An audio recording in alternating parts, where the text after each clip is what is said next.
بسم اللہ الرحمن الرحیم، شروع کرتا ہوں اللہ کے نام سے جو بے انتہا مہربان نہایت رحم کرنے والے ہیں۔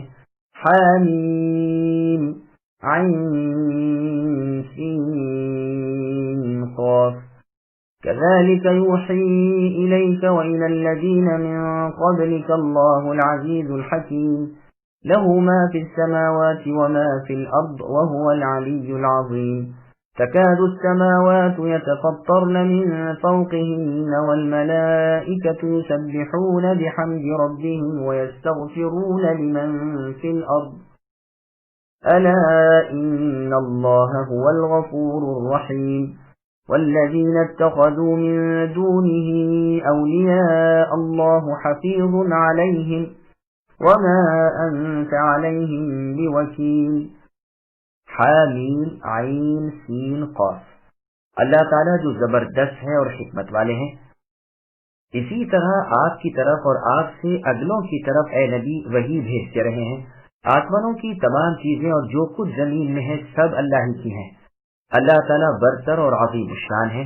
قریب ہے آسمان اپنے اوپر سے پھٹ پڑیں، تمام فرشتے اپنے رب کی پاکی تعریف کے ساتھ بیان کر رہے ہیں اور زمین والوں کے لیے استغفار کر رہے ہیں۔ خوب سمجھ رکھو کہ اللہ تعالیٰ ہی معاف فرمانے والے رحمت کرنے والے ہیں۔ جن لوگوں نے اللہ کے سوا دوسروں کو کارساز بنا لیا ہے، اللہ تعالیٰ انہیں خوب دیکھ بھال رہے ہیں۔ اے نبی آپ ان کے ذمہ دار نہیں۔ سامعین اب آیتوں کی تفصیل سماعت کیجیے۔ حروف مقطعات کے متعلق بحث۔ حروف مقطعات کی بحث پہلے گزر چکی ہے۔ ابن جریر رحمہ اللہ نے یہاں پر ایک عجیب و غریب اثر وارد کیا ہے۔ اس میں ہے کہ ایک شخص ابن عباس رضی اللہ عنہما کے پاس آیا۔ اس وقت آپ رضی اللہ عنہما کے پاس حذیفہ بن یمان رضی اللہ عنہ بھی تھے۔ اس نے ان حروف کی تفسیر آپ سے پوچھی۔ آپ نے ذرا سی دیر سر نیچا کر لیا، پھر منہ پھیر لیا۔ اس شخص نے دوبارہ یہی سوال کیا، آپ نے پھر بھی منہ پھیر لیا اور اس کے سوال کو برا جانا۔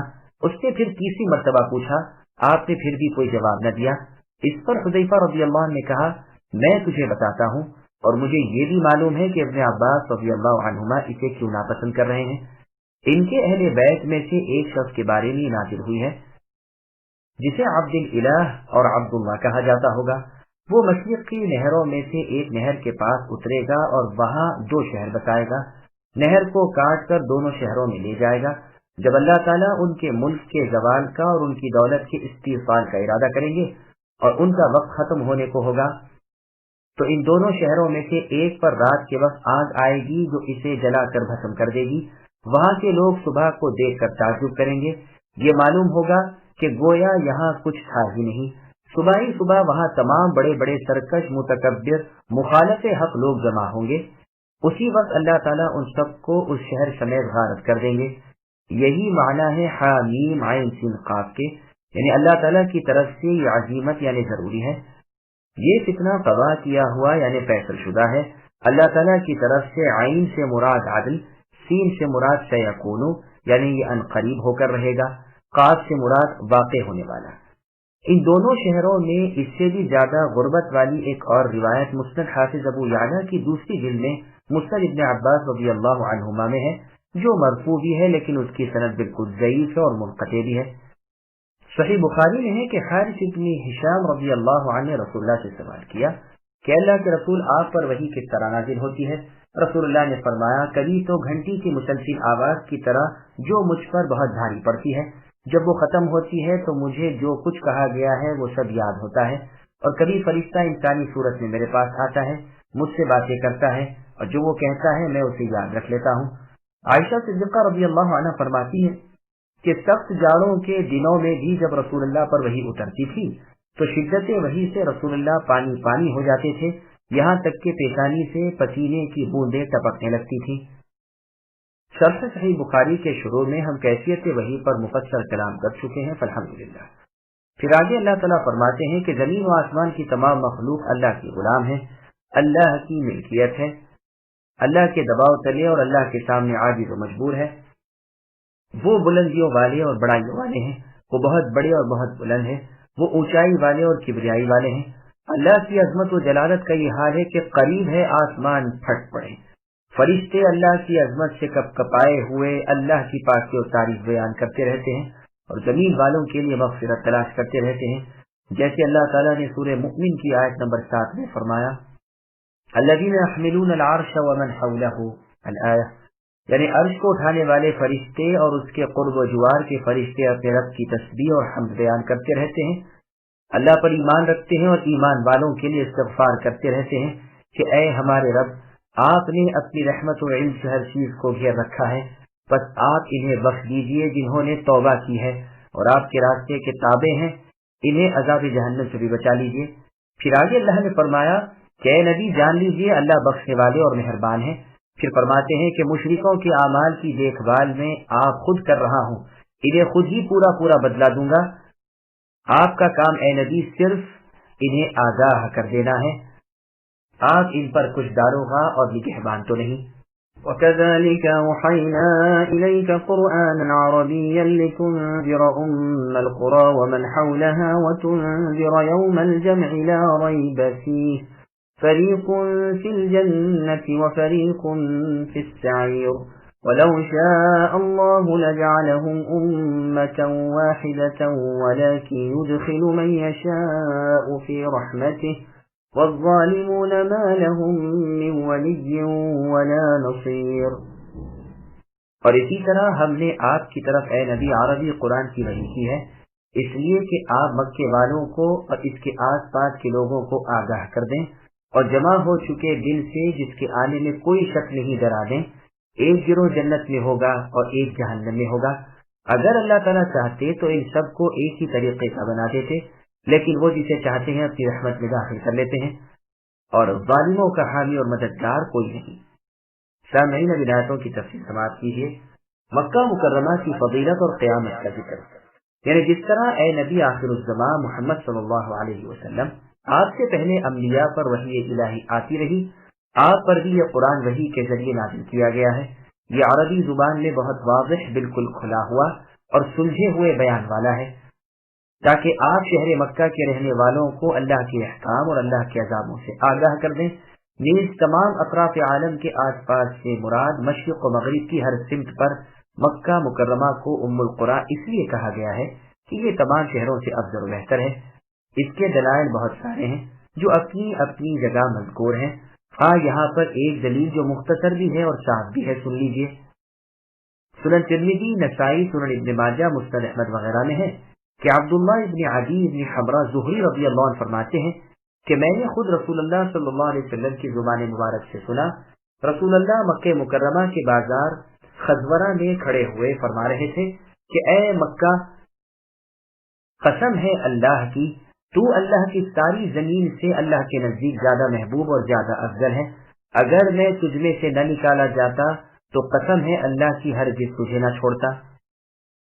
امام ترمذی رحمہ اللہ اس حدیث کو حسن صحیح فرماتے ہیں، اور اس لیے کہ اے نبی آپ قیامت کے دن سے سب کو ڈرا دیں، جس دن تمام اول و آخر کے لوگ ایک میدان میں جمع ہوں گے، جس دن کے آنے میں کوئی شک و شبہ نہیں، جس دن کچھ لوگ جنتی ہوں گے اور کچھ جہنمی۔ یہ وہ دن ہوگا کہ جنتی نفع میں رہیں گے اور جہنمی گھاٹے میں۔ سورہ ہود کی آیت نمبر 103 میں اللہ نے فرمایا ذَلِكَ يَوْمٌ مَجْمُوعٌ لَهُ النَّاسِ، یعنی ان واقعات میں اس شخص کے لیے بڑی عبرت ہے جو آخرت کے عذاب سے ڈرتا ہو۔ آخرت کا وہ دن ہے جس میں تمام لوگ جمع کیے جائیں گے اور وہ سب کی حاضری کا دن ہے۔ ہم تو اسے تھوڑی سی مدت معلوم کے لیے مؤخر کیے ہوئے ہیں۔ اس دن کوئی شخص بغیر اللہ تعالیٰ کی اجازت کے بعد تک نہ کر سکے گا، پھر ان میں سے بعض تو بدقسمت ہوں گے اور بعض خوش نصیب۔ چنانچہ مسند احمد میں ہے کہ رسول اللہ صلی اللہ علیہ وسلم اپنے صحابہ رضی اللہ عنہم کے پاس ایک مرتبہ 2 کتابیں دونوں ہاتھوں میں لے کر آئے اور ہم سے پوچھا، جانتے ہو یہ کیا ہے؟ ہم نے کہا ہمیں تو خبر نہیں، آپ فرمائیے۔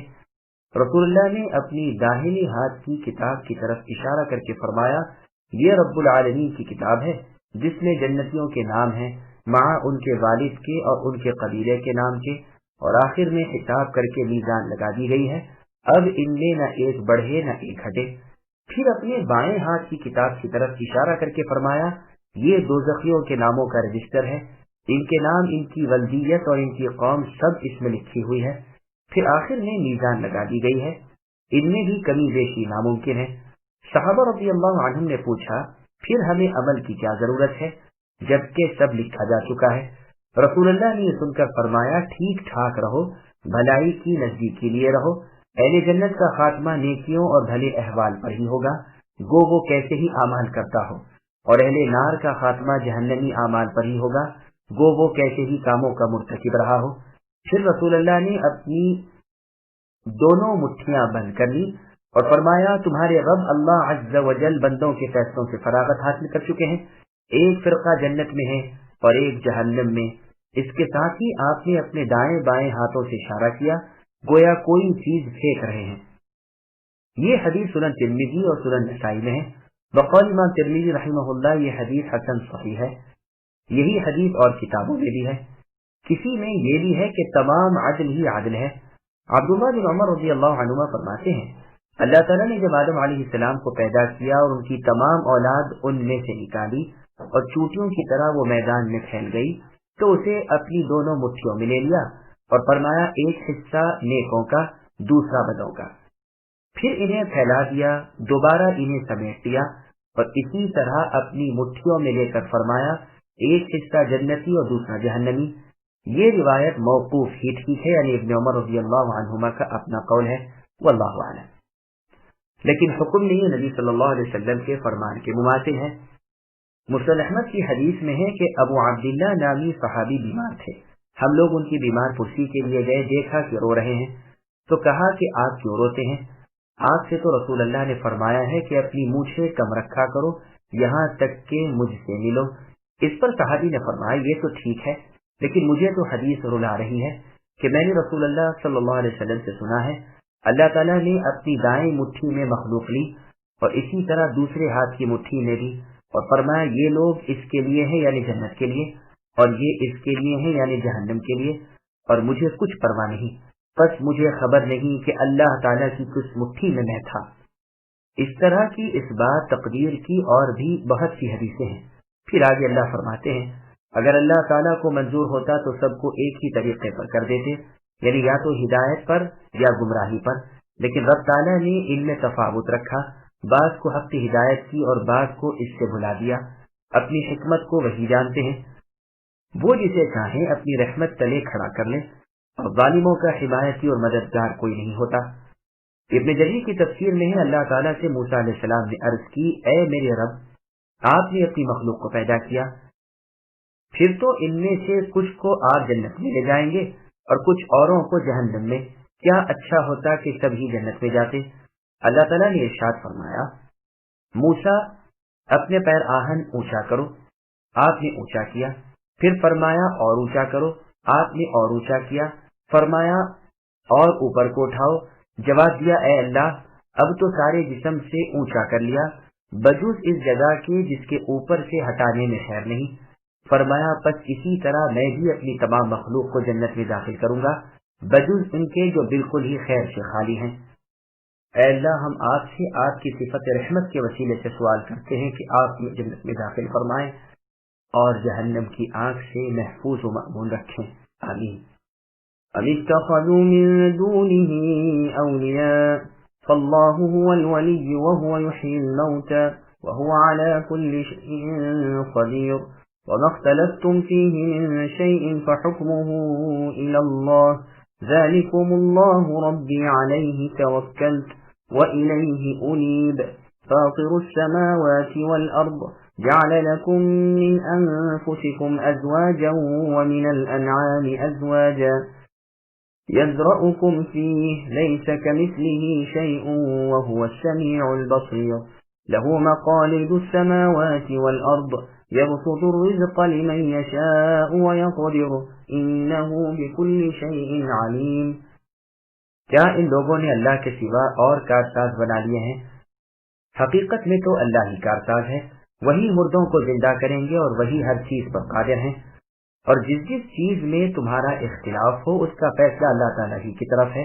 یہی اللہ میرے پالنے والے ہیں جس پر میں نے بھروسہ کر رکھا ہے اور جس کی طرف میں جھکتا ہوں۔ اللہ تعالیٰ آسمانوں اور زمین کے پیدا کرنے والے ہیں۔ اللہ نے تمہارے لیے تمہاری جنس کے جوڑے بنا دیے ہیں اور چوپائیوں کے جوڑے بنائے ہیں، تمہیں وہ اس میں پھیلا رہے ہیں۔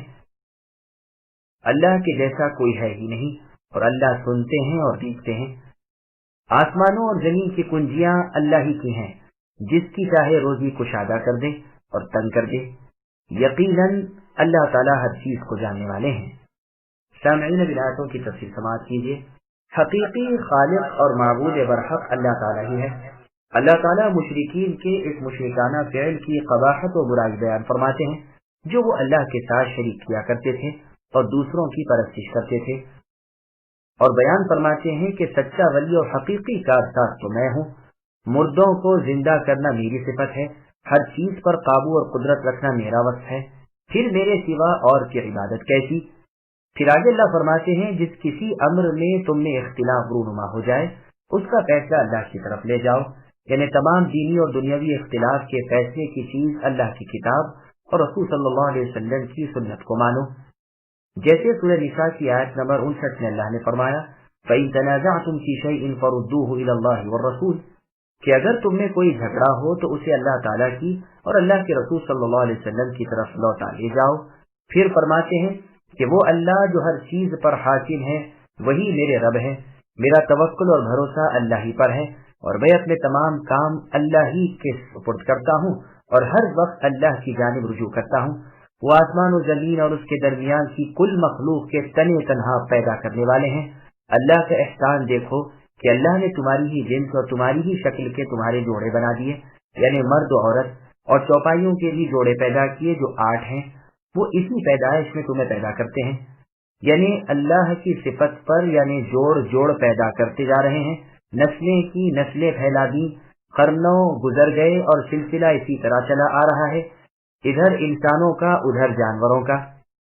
امام بغوی رحمہ اللہ فرماتے ہیں مراد رحم میں پیدا کرنا ہے، بعض کہتے ہیں پیٹ میں، بعض کہتے ہیں اسی طریق پر پھیلانا ہے۔ مجاہد رحمہ اللہ فرماتے ہیں نسلیں پھیلانی مراد ہے، بعض کہتے ہیں یہاں فیہی معنی میں بھی کے ہیں، یعنی مرد اور عورت کے جوڑے سے نسل انسانی کو اللہ تعالیٰ پھیلا اور پیدا کرتے جا رہے ہیں۔ حق یہ ہے کہ خالق جیسا کوئی اور نہیں، اللہ تعالیٰ تنہا اور بے نیاز ہے، وہ بے مثال اور بے نظیر ہے، وہ سننے والے اور دیکھنے والے ہیں۔ آسمان و زمین کی کل کنجیاں اللہ ہی کے ہاتھوں میں ہیں۔ سورہ زمر میں اس کی تفسیر گزر چکی ہے۔ مقصد یہ ہے کہ سارے عالم کے متصرف مالک حاکم وہی اکیلے اللہ ہیں جن کا کوئی شریک نہیں، جسے چاہے کشادہ روزی دے دیتے ہیں، جس پر چاہے تنگی کر دیتے ہیں۔ اللہ کا کوئی کام حکمت سے خالی نہیں، کسی حالت میں وہ کسی پر ظلم کرنے والے نہیں۔ اللہ کا وسیع علم ساری مخلوق کو گھیرے ہوئے ہیں۔ شرع لكم من الدين ما وصى به نوحا والذي أوحينا إليك وما وصينا به إبراهيم وموسى وعيسى أن أقيموا الدين ولا تتفرقوا فيه كبر على المشركين ما تدعوهم إليه الله يجتبي إليه من يشاء ويهدي إليه من ينيب وما تفرقوا إلا من بعد ما جاءهم العلم بغيا بينهم ولولا كلمة سبقت من ربك إلى أجل مسمى لقضي بينهم وَإِنَّ الَّذِينَ أُورِثُوا الْكِتَابَ مِن بَعْدِهِمْ لَفِي شَكٍّ مِّنْهُ مُرِيبٍ۔ اللہ تعالیٰ نے تمہارے لیے وہی شریعت مقرر کر دی ہے جس کے قائم کرنے کا اللہ نے نوح علیہ السلام کو حکم دیا تھا، اور جو بذریعہ وحی کے ہم نے اے نبی آپ کی طرف بھی بھیج دی ہے، اور جس کا تاکیدی حکم ہم نے ابراہیم اور موسیٰ اور عیسیٰ علیہ السلام کو دیا تھا کہ اس دین کو قائم رکھنا اور اس میں پھوٹ نہ ڈالنا۔ جس چیز کی طرف تم انہیں بلا رہے ہو وہ تو ان مشرکین پر بڑی گراں گزرتی ہے۔ اللہ تعالیٰ جسے چاہیں اپنا برگزیدہ بنا لے، اور جو بھی اللہ کی طرف رجوع کرے وہ اس کی صحیح رہنمائی کرتے ہیں۔ ان لوگوں نے اپنے پاس علم آ جانے کے بعد ہی اختلاف کیا، اور وہ بھی باہری ضد بحث سے ہی۔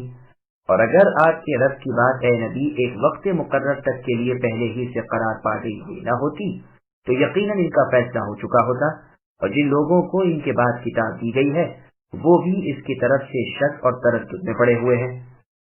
سامعین اب آیتوں کی تفسیر سماعت کیجیے۔ توحید تمام انبیاء علیہ السلام کی مشترکہ دعوت۔ اللہ تعالیٰ نے جو انعام اس امت پر کیا ہے اس کا ذکر یہاں فرماتے ہیں کہ تمہارے لیے جو شریعت مقرر کی ہے وہ ہے جو آدم علیہ السلام کے بعد دنیا کے سب سے پہلے پیغمبر اور دنیا کے سب سے آخری پیغمبر اور ان کے درمیان اولو العزم پیغمبروں کی تھی۔ بس یہاں جن 5 پیغمبروں کا ذکر ہوا ہے، انہی 5 کا ذکر سورہ احزاب کی آیت نمبر 7 میں بھی کیا گیا ہے۔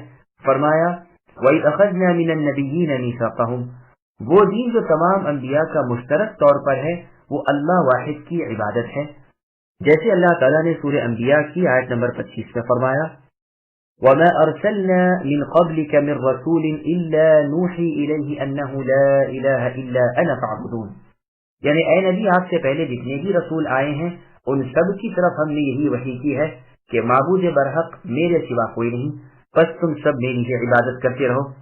صحیح بخاری میں، صحیح مسلم میں حدیث ہے، رسول اللہ صلی اللہ علیہ وسلم نے فرمایا کہ انبیاء کی جماعت آپس میں علاقی بھائیوں کی طرح ہیں، ہم سب کا دین ایک ہی ہے یعنی اسلام، جیسے علاقی بھائیوں کا باغ ایک ہوتا ہے۔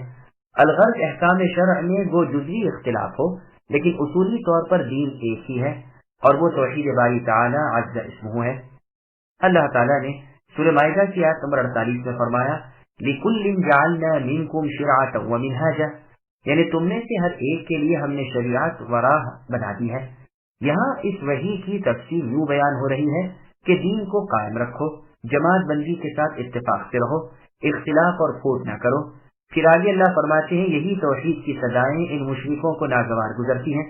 حق یہ ہے کہ ہدایت اللہ کے ہاتھ ہے، جو مستحق ہدایت ہوتا ہے وہ رب کی طرف رجوع کرتا ہے اور اللہ اس کا ہاتھ تھام کر ہدایت کے راستے پر لا کھڑا کرتے ہیں، اور جو از خود برے راستے کو اختیار کر لیتا ہے اور صاف راہ چھوڑ دیتا ہے اللہ تعالیٰ بھی اس کے ماتھے پر ضلالت لکھ دیتے ہیں۔ جب ان کے پاس حق آ گیا، حجت ان پر قائم ہو چکی، اس وقت آپس کی جس بحث کی بنا پر آپس میں مختلف ہوئے، اگر قیامت کا دن حساب کتاب جزا سزا کے لیے مقرر شدہ نہ ہوتا تو ان کے ہر بد عمل کی سزا انہیں یہی دنیا میں اسی وقت مل جایا کرتی۔ پھر آگے اللہ فرماتے ہیں کہ یہ پچھلے جو پہلوں سے کتابیں پائے ہوئے ہیں یہ صرف تقریبی طور پر مانتے ہیں، اور ظاہر ہے کہ مقلد کا ایمان شک و شبہ سے خالی نہیں ہوتا۔ انہیں خود یقین نہیں، دلیل و حجت کی بنا پر ان کا ایمان نہیں، بلکہ یہ اپنے اگلوں کے جو حق کے جھٹلانے والے تھے محض مقلد ہیں۔ فَلِذَلِكَ فَادْعُ وَاسْتَقِمْ كَمَا أُمِرْتَ وَلَا تَتَّبِعْ أَهْوَاءَهُمْ وَقُلْ آمَنْتُ بِمَا أَنزَلَ اللَّهُ مِنْ كِتَابٍ وَأُمِرْتُ لِأَعْدِلَ بَيْنَكُمْ اللَّهُ رَبُّنَا وَرَبُّكُمْ لَنَا أَعْمَالُنَا وَلَكُمْ أَعْمَالُكُمْ لَا حُجَّةَ بَيْنَنَا وَبَيْنَكُمْ اللَّهُ يَجْمَعُ بَيْنَنَا وَإِلَيْهِ الْمَصِيرُ۔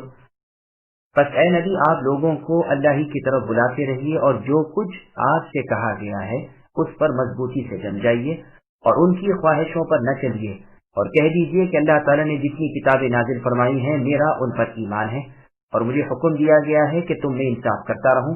ہمارا اور تم سب کا پروردگار اللہ تعالیٰ ہی ہے، ہمارے اعمال ہمارے لیے ہیں اور تمہارے اعمال تمہارے لیے ہیں، ہم تم میں کوئی گفتگو نہیں، اللہ تعالیٰ ہم سب کو جمع کریں گے اور اللہ ہی کی طرف لوٹنا ہے۔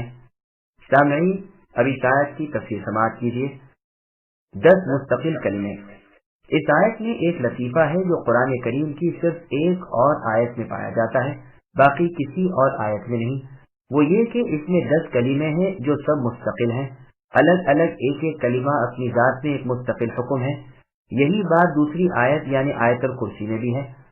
پس نمبر 1، پہلا حکم تو یہ ہوتا ہے کہ وحی اے نبی آپ پر نازل کی گئی ہے، اور وہی وحی آپ سے پہلے کے تمام انبیاء پر آتی رہی ہے، اور جو شرع آپ کے لیے مقرر کی گئی ہے اور وہی آپ سے اگلے تمام انبیاء کرام کے لیے بھی مقرر کی گئی تھی، تو تمام لوگوں کو اس کی دعوت دیجیے، ہر ایک کو اسی طرف بلائیے اور اس کے منوانے اور پھیلانے کی کوشش میں لگے رہیے۔ نمبر 2، اور اللہ تعالیٰ کی عبادت و وحدانیت پر آپ استقامت کیجیے اور اپنے ماننے والوں سے استقامت کرائیے۔ نمبر 3، مشرکین نے جو کچھ اختلاف کر رکھے ہیں، جو تکذیب و افتراء ان کا شہوہ ہے، جو عبادت غیر اللہ ان کی عادت ہے، خبردار آپ ہرگز ان کی خواہشوں اور ان کی چاہتوں میں نہ آنا، ان کی ایک بھی نہ ماننا۔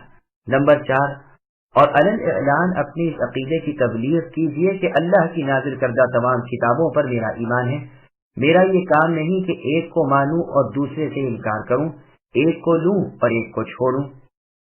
نمبر 5، میں تم میں وہی احکام جاری کرنا چاہتا ہوں جو اللہ تعالیٰ کی طرف سے میرے پاس پہنچائے گئے ہیں اور جو سراسر عدل اور یکسر انصاف پر مبنی ہے۔ نمبر 6، معبود برحق صرف اللہ تعالیٰ ہی ہے، ہمارے تمہارے معبود برحق وہی ہیں اور وہی سب کے پالنے والے ہیں۔ گو کوئی اپنی خوشی سے اس کے سامنے نہ جھکے، لیکن دراصل ہر شخص بلکہ ہر چیز اللہ کے آگے جھکی ہوئی ہے اور سجدے میں پڑی ہوئی ہے۔ نمبر 7، ہمارے عمل ہمارے ساتھ، تمہاری کرنی تمہیں بھرنی، ہم تم میں کوئی تعلق نہیں۔ جیسے اور آیت میں اللہ سبحانہ و تعالیٰ نے فرمایا ہے، اگر اے نبی یہ آپ کو جھٹلائیں تو آپ کہہ دیجئے کہ میرے لیے میرے اعمال ہیں اور تمہارے لیے تمہارے اعمال ہیں، تم میرے اعمال سے بری اور میں تمہارے اعمال سے بری اور میں تمہارے اعمال سے بیزار۔ نمبر 8، ہم تم میں کوئی خصومت اور جھگڑا نہیں، کسی بحث و مباحثے کی ضرورت نہیں۔ سدی رحمہ اللہ فرماتے ہیں یہ حکم تو مکے میں تھا لیکن مدینے میں جہاد کے احکام اترے، ممکن ہے ایسا ہی ہو کیونکہ یہ آیت مکیہ ہے اور جہاد کی آیتیں ہجرت کے بعد کی ہیں۔ قیامت کے دن اللہ تعالی ہم سب کو جمع کریں گے، جیسے سورہ سبا کی آیت نمبر 36 میں فرمایا، قل یجمع بیننا ربنا، یعنی اے نبی آپ کہہ دیجئے کہ ہمیں ہمارے رب جمع کریں گے، پھر ہم میں حق کے ساتھ فیصلے کریں گے اور اللہ تعالیٰ ہی فیصلے کرنے والے اور علم والے ہیں۔ نمبر 10، پھر فرماتے ہیں کہ بالآخر سب کو لوٹنا ایک دن اللہ ہی کی طرف ہے۔ والذین یحاجون فی اللہ من بعد ما استجیب له حجتهم داحضة عند ربهم وعلیہم غضب ولهم عذاب شدید۔ اللہ الذی انزل الكتاب بالحق والمیزان وما يدريك لعل الساعة قريب يستعجل بها الذين لا يؤمنون بها والذين آمنوا مشفقون منها ويعلمون أنها الحق ألا إن الذين يمارون في الساعة لفي ضلال بعيد۔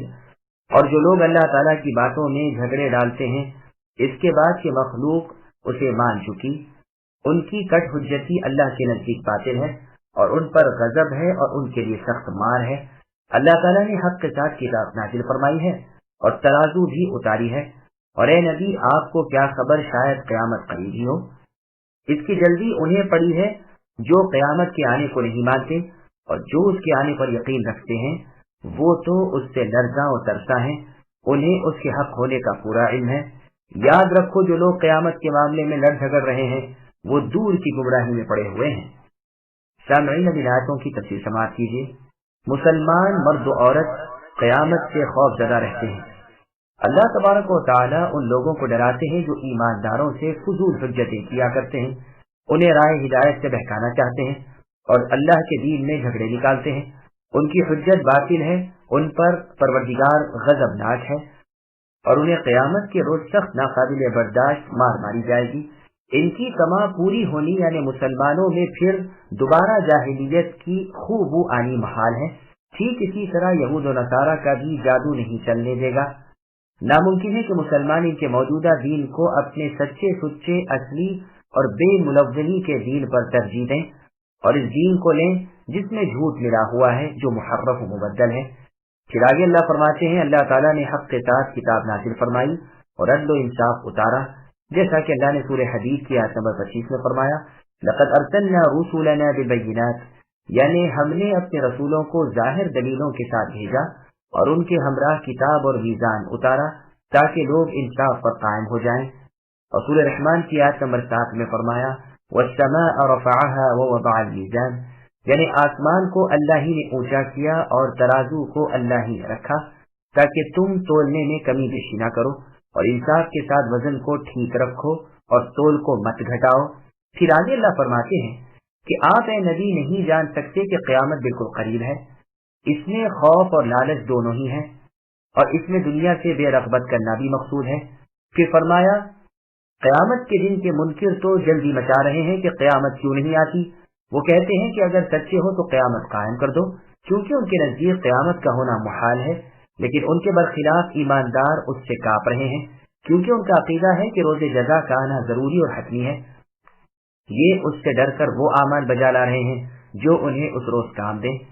بخاری اور مسلم میں ایک حدیث ہے جو تقریباً تواتر کے درجے کو پہنچی ہوئی ہے کہ ایک شخص نے بلند آواز سے رسول اللہ صلی اللہ علیہ وسلم سے دریافت کیا کہ اے اللہ کے رسول، قیامت کب ہوگی؟ یہ واقعہ سفر کا ہے۔ وہ رسول اللہ سے کچھ دور تھے۔ رسول اللہ نے فرمایا ہاں وہ یقیناً آنے والی ہے، تم بتاؤ کہ تم نے اس کے لیے کیا تیاری کر رکھی ہے؟ اس نے کہا اللہ تعالیٰ اور اس کے رسول کی محبت۔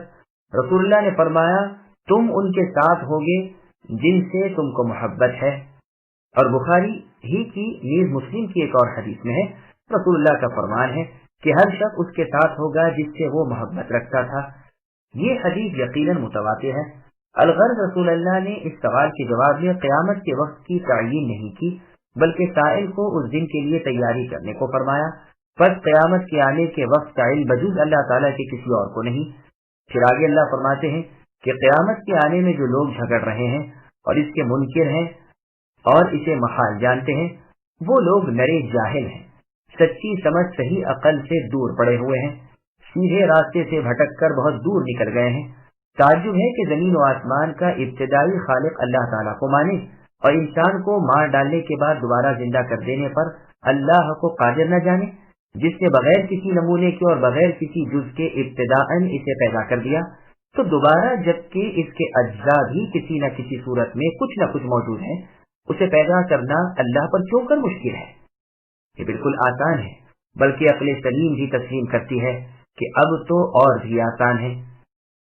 اللہ لطیف بعباده يرزق من يشاء وهو القوي العزيز من كان يريد حرث الآخرة نزد له في حرثه ومن كان يريد حرث الدنيا نؤتيه منها وما له في الآخرة من نصيب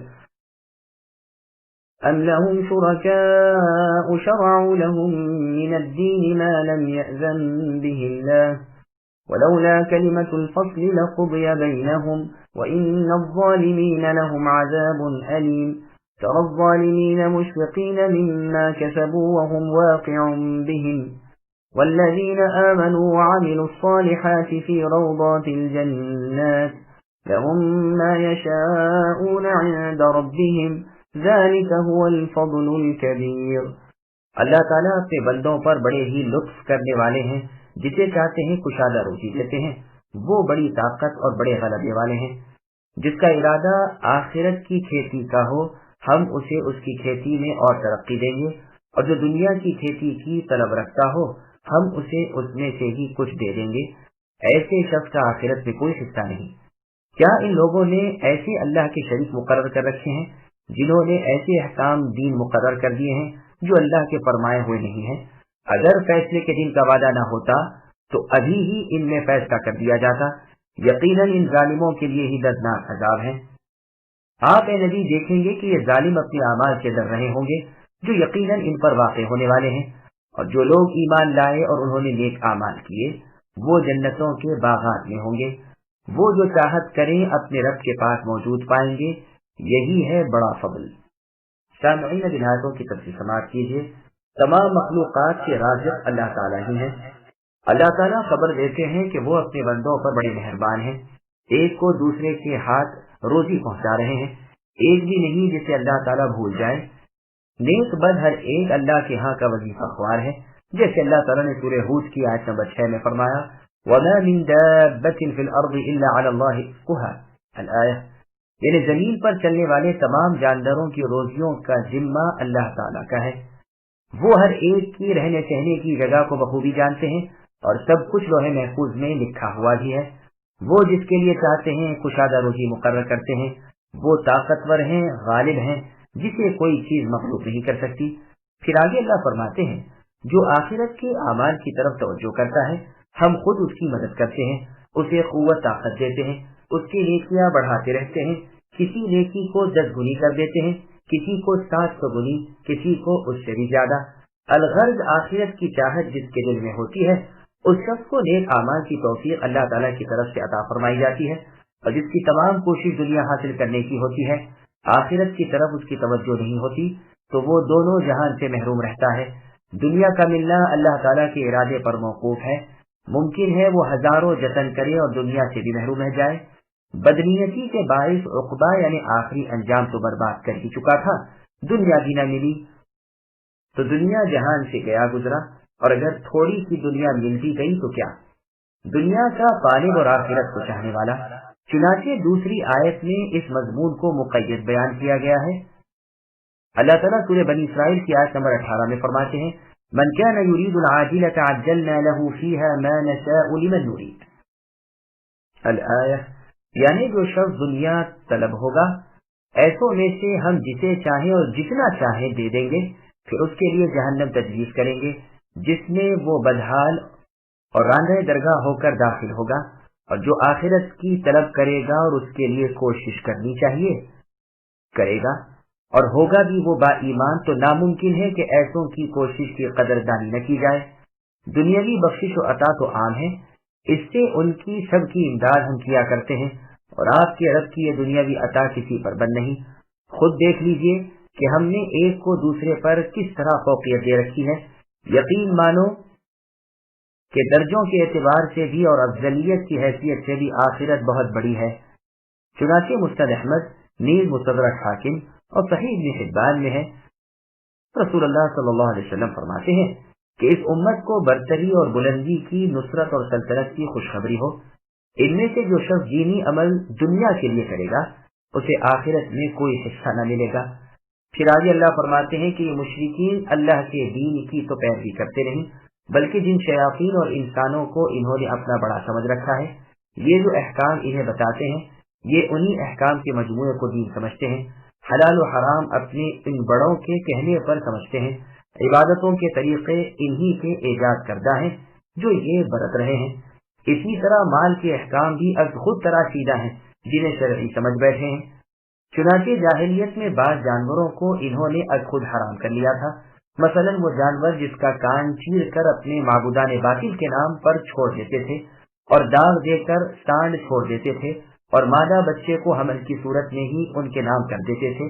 جس اونٹ سے 10 بچے حاصل کر لیں اسے ان کے نام چھوڑ دیتے تھے، پھر انہیں ان کی تعظیم کے خیال سے اپنے اوپر حرام سمجھتے تھے، اور بعض چیزوں کو حلال کر لیا تھا جیسے مردار کا کھانا، خون کا کھانا پینا اور جوئے کا کھیلنا۔ چنانچہ صحیح بخاری اور مسلم میں ہے، رسول اللہ صلی اللہ علیہ وسلم نے فرمایا میں نے عمرو بن لحی بن قمعہ کو دیکھا کہ وہ جہنم میں اپنی آنتیں گھسیٹ رہا تھا۔ یہی وہ شخص ہے جس نے سب سے پہلے غیر اللہ کے نام پر جانوروں کا چھوڑنا بتلایا۔ یہ شخص خزاعہ کے بادشاہوں میں سے ایک تھا، اسی نے سب سے پہلے ان کاموں کی ایجاد کی تھی جو جاہلیت کے عربوں میں مروج تھے۔ اسی نے قریشیوں کو بت پرستی میں ڈال دیا۔ اللہ تعالیٰ اس پر اپنی پھٹکار نازل فرمائے۔ اللہ تعالیٰ فرماتے ہیں کہ اگر میری یہ بات پہلے ہی سے میرے ہاتھ طے شدہ نہ ہوتی کہ میں گنہگاروں کو قیامت کے آنے تک ڈھیل دوں گا تو میں آج ہی ان کفار کو اپنے عذاب میں دھر گھسیٹتا۔ اب انہیں قیامت کے دن جہنم کے المناک اور بڑے سخت عذاب ہوں گے۔ میدان قیامت میں تم دیکھو گے کہ یہ ظالم لوگ اپنے کرتوتوں سے لرزاں و ترساں ہوں گے، مارے خوف کے ترساں ہوں گے، لیکن آج کوئی چیز نہ ہوگی جو انہیں بچا سکے۔ آج تو یہ اعمال کا مزہ چکھ کر ہی رہیں گے۔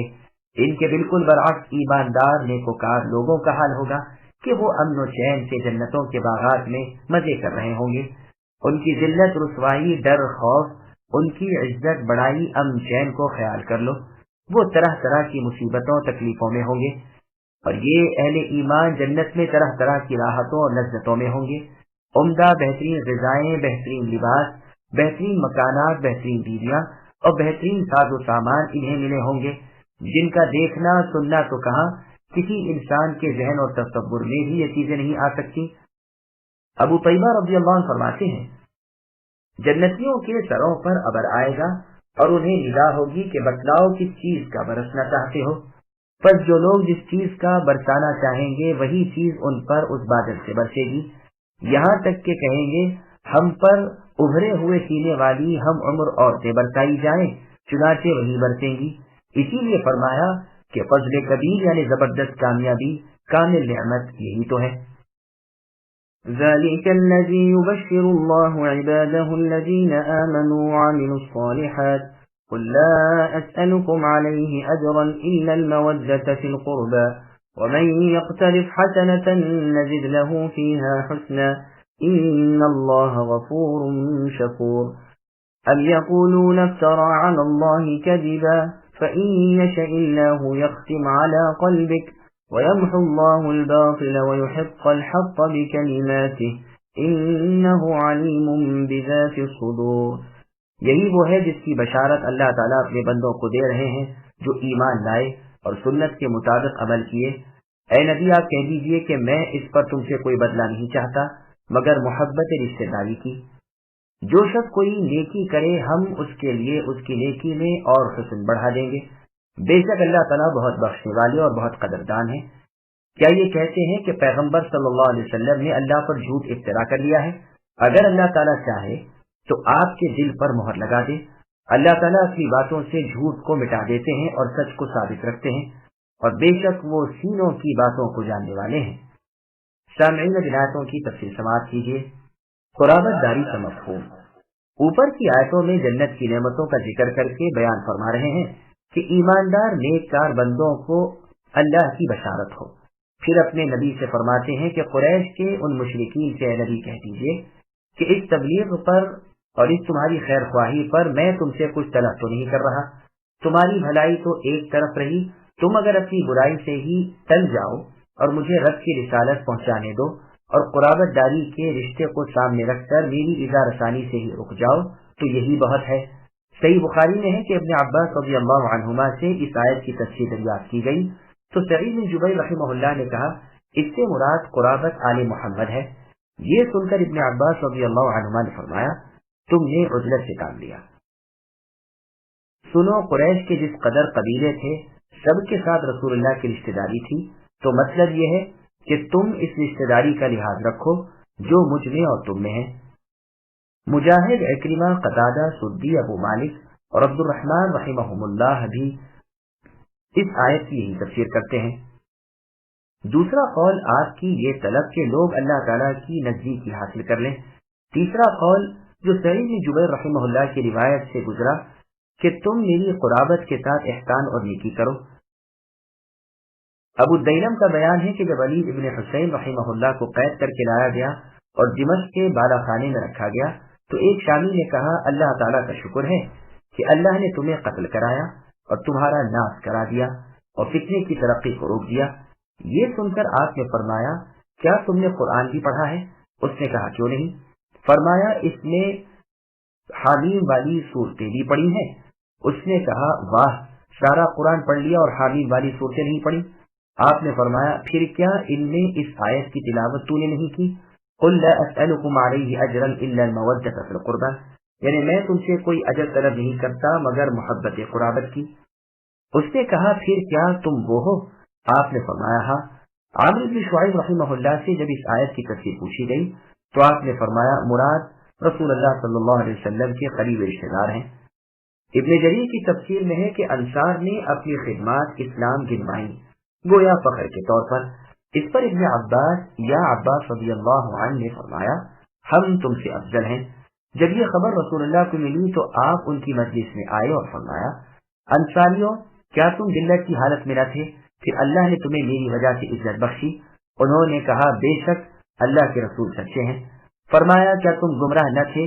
پھر اللہ تعالیٰ نے تمہیں میری وجہ سے ہدایت کی. انہوں نے کہا ہاں بے شک رسول اللہ نے سچ فرمایا. پھر فرمایا اب تم مجھے کیوں نہیں کہتے؟ انہوں نے کہا کیا کہیں؟ فرمایا کیوں نہیں کہتے کہ کیا تمہاری قوم نے تمہیں نکال نہیں دیا تھا؟ اس وقت ہم نے آپ کو پناہ دی. کیا انہوں نے آپ کو جھٹلایا نہ تھا؟ اس وقت ہم نے آپ کی تصدیق کی. کیا انہوں نے آپ کو پست کرنا نہیں چاہا تھا؟ اس وقت ہم نے آپ کی مدد کی. اسی طرح کی نبی صلی اللہ علیہ وسلم نے اور بھی بہت سی باتیں کہیں، یہاں تک کہ انصار رضی اللہ عنہم اپنے گھٹنوں پر جھک پڑے اور انہوں نے کہا اے اللہ کے رسول ہماری اولادیں اور جو کچھ ہمارے پاس ہے سب اللہ تعالیٰ کا اور اللہ کے رسول کے لیے ہے. پھر یہ آیت قل لا اسألکم نازل ہوئی. ابن ابی حاتم میں بھی اسی کے قریب ضعیف سند سے مروی ہے. بخاری اور مسلم میں بھی یہ حدیث موجود ہے. اس میں ہے کہ واقعہ حنین کی غنیمت کی تقسیم کے وقت پیش آیا تھا اور اس میں آیت کے اترنے کا بھی ذکر نہیں، اور اس آیت کو مدینے میں نازل شدہ ماننے میں بھی قدر تعامل ہے اس لیے کہ یہ سورہ مکیہ ہے. پھر جو واقعہ حدیث میں مذکور ہے، اس واقعے میں اور اس آیت میں کچھ ایسی زیادہ ظاہر مناسبت بھی نہیں۔ طبرانی کی ایک روایت میں ہے کہ لوگوں نے پوچھا اس آیت سے کون لوگ مراد ہیں جن کی محبت رکھنے کا ہمیں حکم جاری ہوا ہے؟ رسول اللہ نے فرمایا فاطمہ اور ان کی اولاد، لیکن اس کی سند ضعیف ہے اور اس کا راوی مبہم ہے جو معروف نہیں۔ پھر اس کا استاد ایک شیعہ ہے جو بالکل ثقافت سے گرا ہوا ہے، اس کا نام حسین اشقر ہے۔ اس جیسی حدیث بھلا ان کی روایت سے کیسے مان لی جائے گی؟ پھر مدینے میں آیت کا نازل ہونا مستبعد ہے۔ حق یہ ہے کہ آیت مکیہ ہے اور مکہ مکرمہ میں فاطمہ رضی اللہ عنہا کا عقد ہی نہ ہوا تھا، اولاد کیسی؟ آپ رضی اللہ عنہا کا عقد تو علی رضی اللہ عنہ کے ساتھ جنگ بدر کے بعد سن 2 ہجری میں ہوا۔ صحیح تفسیر اس کی وہی ہے جو حبر الامہ ترجمان القرآن عبداللہ بن عباس رضی اللہ عنہما نے کی ہے، جو حوالہ بخاری پہلے گزر چکی۔ ہم اہل بیت کے ساتھ خیر خواہی کرنے کے منکر نہیں، ہم مانتے ہیں کہ ان کے ساتھ احسان و سلوک اور ان کا اکرام و احترام ضروری چیز ہے۔ روئے زمین پر ان سے زیادہ پاک اور صاف ستھرا گھرانہ اور نہیں۔ حسب و نسب میں اور فخر و مباحات میں بلا شک یہ سب سے اعلیٰ ہیں، بالخصوص ان میں سے وہ جو متبع سنت نبی ہوں، جیسے کہ اسلاف کی روش تھی، یعنی عباس اور آل عباس اور علی اور آل علی رضی اللہ عنہم۔ رسول اللہ نے اپنے خطبے میں فرمایا ہے میں تم میں 2 چیزیں چھوڑے جا رہا ہوں، کتاب اللہ اور میری عطیرت، اور یہ دونوں جدا نہ ہوں گے جب تک کہ حوض پر میرے پاس نہ آ جائیں۔ یہ روایت صحیح مسلم نے سنن ترمذی کی ہے۔ صحیح بخاری میں ہے کہ صدیق اکبر رضی اللہ نے فرمایا لوگوں رسول اللہ کا لحاظ رسول اللہ کے اہل بیت میں رکھو، اور صحیح بخاری نے صحیح مسلم کی ایک روایت میں ہے کہ ابو بکر صدیق رضی اللہ عنہ نے علی رضی اللہ عنہ سے فرمایا اللہ کی قسم رسول اللہ کے قرابت داروں سے سلوک کرنا مجھے اپنے قرابت داروں کے سلوک سے بھی پیارا ہے۔ سیرت ابن اسحاق میں ہے کہ عمر فاروق رضی اللہ عنہ نے عباس رضی اللہ عنہ سے فرمایا اللہ کی قسم تمہارا اسلام لانا مجھے اپنے والد خطاب کے اسلام لانے سے بھی زیادہ اچھا لگا، اس لیے کہ تمہارا اسلام رسول اللہ کو میرے والد خطاب کے اسلام سے زیادہ محبوب تھا۔ بس اسلام کے ان 2 چمکتے ستاروں کا، مسلمانوں کے ان دونوں سیدوں کا جو معاملہ آل رسول اور اقربا پیغمبر کے ساتھ تھا، وہی عزت و محبت کا معاملہ مسلمانوں کو رسول اللہ کے اہل بیت اور قرابت داروں سے رکھنا چاہیے، کیونکہ نبیوں اور رسولوں کے بعد تمام دنیا سے افضل یہی دونوں بزرگ خلیفہ رسول تھے۔ بس مسلمانوں کو ان کی پیروی کر کے رسول اللہ کے اہل بیت اور کنبے قبیلے کے ساتھ حسن عقیدت سے پیش آنا چاہیے۔ اللہ تعالیٰ ان دونوں خلیفہ ابو بکر و عمر رضی اللہ عنہم اور اہل بیت سے اور رسول اللہ کے کل صحابہ رضی اللہ عنہم سے خوش ہو جائے اور سب کو اپنی رضامندی میں لے لے۔ صحیح مسلم وغیرہ میں حدیث ہے کہ یزید ابن حیان اور حسین ابن میسرہ اور عمر ابن مسلم یہ تینوں حضرات زید ابن ارقم رضی اللہ عنہ کے پاس گئے۔ حسین رحمہ اللہ نے کہا کہ اے زید آپ کو تو بڑی بڑی خیر و برکت مل گئی، آپ نے اللہ تعالیٰ کے نبی محمد صلی اللہ علیہ وسلم کو اپنی آنکھوں سے دیکھا، آپ نے اللہ تعالیٰ کے پیغمبر نبی صلی اللہ علیہ وسلم کی باتیں اپنے کانوں سے سنی، آپ کے ساتھ جہاد کیے، آپ کے ساتھ نمازیں پڑھی، حق تو یہ ہے کہ بڑی بڑی فضیلتیں آپ نے سمیٹ لی، اچھا اب کوئی حدیث ہمیں بھی تو سنائیے۔ اس پر زید بن ارقم رضی اللہ عنہ نے فرمایا میرے بھتیجوں سنو، میری عمر اب بڑی ہو گئی، رسول اللہ کی رحلت کو عرصہ گزر چکا، بعض چیزیں ذہن میں محفوظ بھی نہیں رہی، اب تو یہی رکھو جو از خود سنا دوں اسے مان لیا کرو، ورنہ مجھے تکلیف نہ دو کہ تکلف سے بیان کرنا پڑے۔ اہل بیت کی فضیلت۔ پھر رسول اللہ صلی اللہ علیہ وسلم نے فرمایا کہ مکے اور مدینے کے درمیان پانی کی جگہ کے پاس جسے خم کہا جاتا تھا، کھڑے ہو کر اللہ تعالیٰ کے رسول نے ہمیں یہ خطبہ سنایا، اللہ تعالیٰ کی حمد و ثنا کی، واز و پین کیا، پھر فرمایا لوگوں میں ایک انسان ہوں، کیا عجب کہ ابھی ابھی میرے پاس اللہ تعالیٰ کا بھیجا ہوا پیغمبر فرشتہ آ جائے اور میں اس کی مان لوں۔ سنو میں تم میں 2 چیزیں چھوڑے جا رہا ہوں، ایک تو کتاب اللہ جس میں نور و ہدایت ہے، تم اللہ تعالیٰ کی کتاب کو مضبوط تھام لو اور اس پر چنگل مارے رہو۔ بس اس کی بڑی رغبت دلائی اور بہت کچھ تاکیدیں کی، پھر فرمایا میری اہل بیت میں تمہیں اپنی اہل بیت کے بارے میں اللہ تعالیٰ کو یاد دلاتا ہوں۔ یہ سن کر حسین رحمہ اللہ نے زید رضی اللہ عنہ سے پوچھا اے زید آپ کے اہل بیت کون ہیں؟ کیا آپ کی بیویاں اہل بیت میں داخل نہیں؟ فرمایا بے شک آپ کی بیویاں بھی آپ کے اہل بیت میں ہیں، لیکن آپ کے اہل بیت وہ ہیں جن پر رسول اللہ کے بعد صدقہ حرام ہے۔ پوچھا وہ کون ہے؟ فرمایا آل علی، آل عقیل، آل جعفر، آل عباس۔ پوچھا کیا ان سب پر صدقہ حرام ہے؟ فرمایا ہاں۔ یہ روایت مسند احمد میں بھی ہے، نیز مسلم میں بھی۔ سنن ترمذی میں ہے، رسول اللہ نے فرمایا میں تم میں ایسی چیز چھوڑے جا رہا ہوں کہ اگر تم اسے مضبوط تھامے رہو تو بہکو گے نہیں۔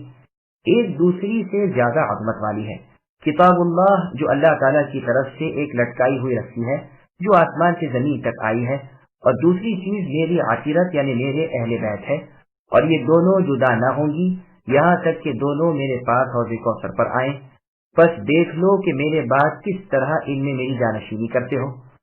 امام ترمذی رحمہ اللہ فرماتے ہیں کہ یہ حسن صحیح غریب حدیث ہے، صرف ترمذی ہی میں یہ روایت ہے۔